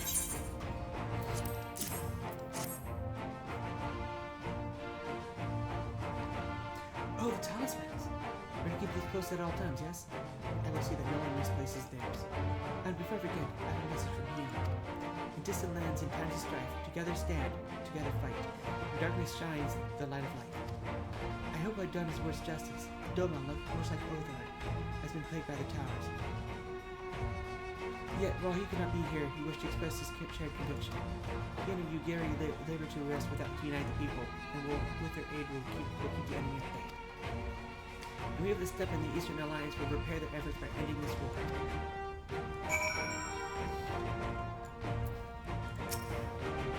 You have a warning skill for me too.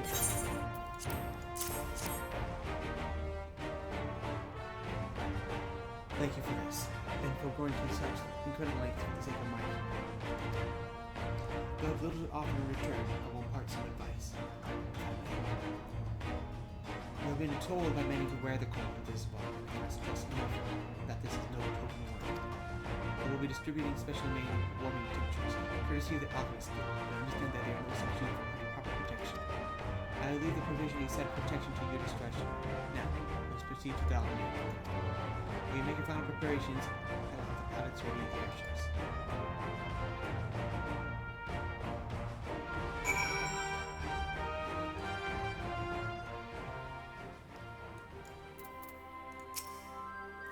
Preparations? Got my armor alliance. What more could I need? Since my revival, I've been lax in expanding my limited wardrobe. I think that we have time to trip back to old shopping. We've all rather fetching courage. It is something of constant refrain that require warmer clothing. My present garb may be lacking, full fur collar notwithstanding. Precautions to fortify the flesh against the winter cold are commonly sold in the old army markets, though they are of dubious provenance and efficacy. Tis said, however, that in recent days the alchemist's guild hath produced a tincture capable of such a feat. Yet the achievements of their Thavnarian counterparts did spur them to action, that they may not be put to shame. This coat is quite warm, but I have something rather thicker for the occasions like these. There's no telling how long we'll be out in the open. We can't go starting fires willy-nilly if we want to avoid detection. If you ever anything you need to still take care of, you better see to it now.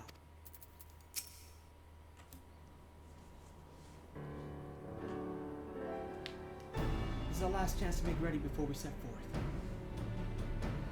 We need to worry about Orion. We still have a reward Galamond. Student claims to be quite warm and toasted beneath his armor, since he spent a fair bit of time up the north region as well, has no reason to doubt his words. Most of the others will be borrowing Grand Company stock. The rest of you could do likewise, I suppose, provided you're not really concerned with stock. Not too good to find pride in it, but I wouldn't be seen dead in one of those ridiculous overcoats. I had time to find something to my liking.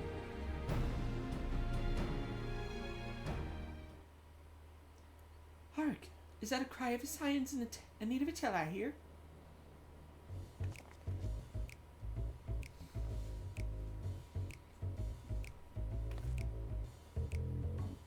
How? I have my ways. Oh yes, indeed. You thought you could sneak off to Ilsabard without telling me? Ha! Nothing escapes my notice. Now, you will wear these garments I made for you whether you like it or not. You never cease to amaze. But why do you need a new outfit as well? Wait, are you coming with us? What? No, of course not, silly. It's not the name of fashion. Rather, the pursuit of highest quality fashion. Besides, how can I expect others to wear my creations if I've never worn them myself?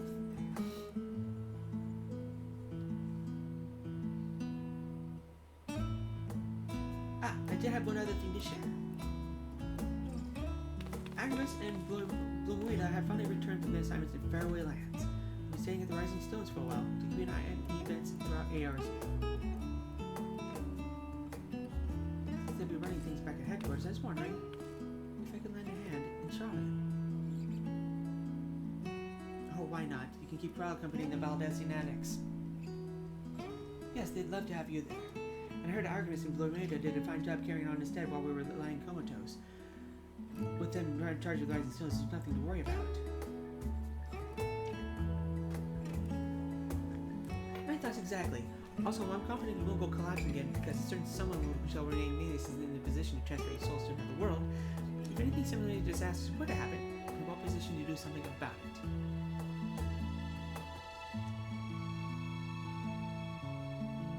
Anyway, I've got a few things to take care of, and then I'll make my way to Charlotte. I really hope these new clothes are going to keep you warm in Garlemald. Not much, but it's the only thing I can do for you, other than pray for your safe return, which I will, every day. Let's not keep the contingent waiting any longer.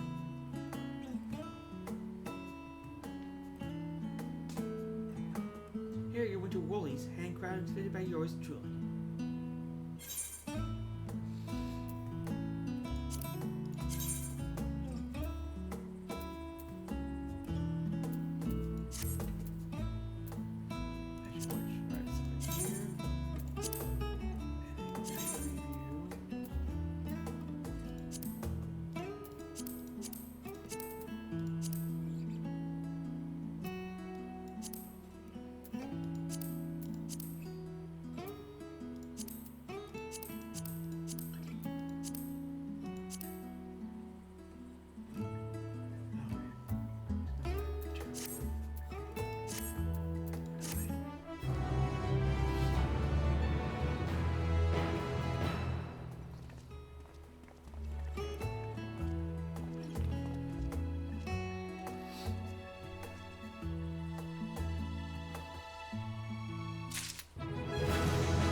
Oh, it's the...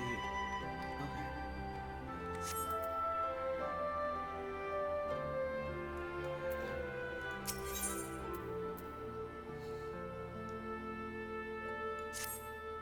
I'm told the airship pilot has been sent to meet you. Ah, there he is. Alright, this is where we go separate ways. Do be careful, won't you? The clothing Alphino and I wore when we journeyed from Lord Hashafon's flying snows to Ishgard for the first time. Those days I barely knew one end of the sewing needle from another. And as you've always had very individual taste, I let you pick your own outfit. I think my skills have improved since then, but do you know that what's more important than skill? Heart and soul. It's something you found in each and every one of my works.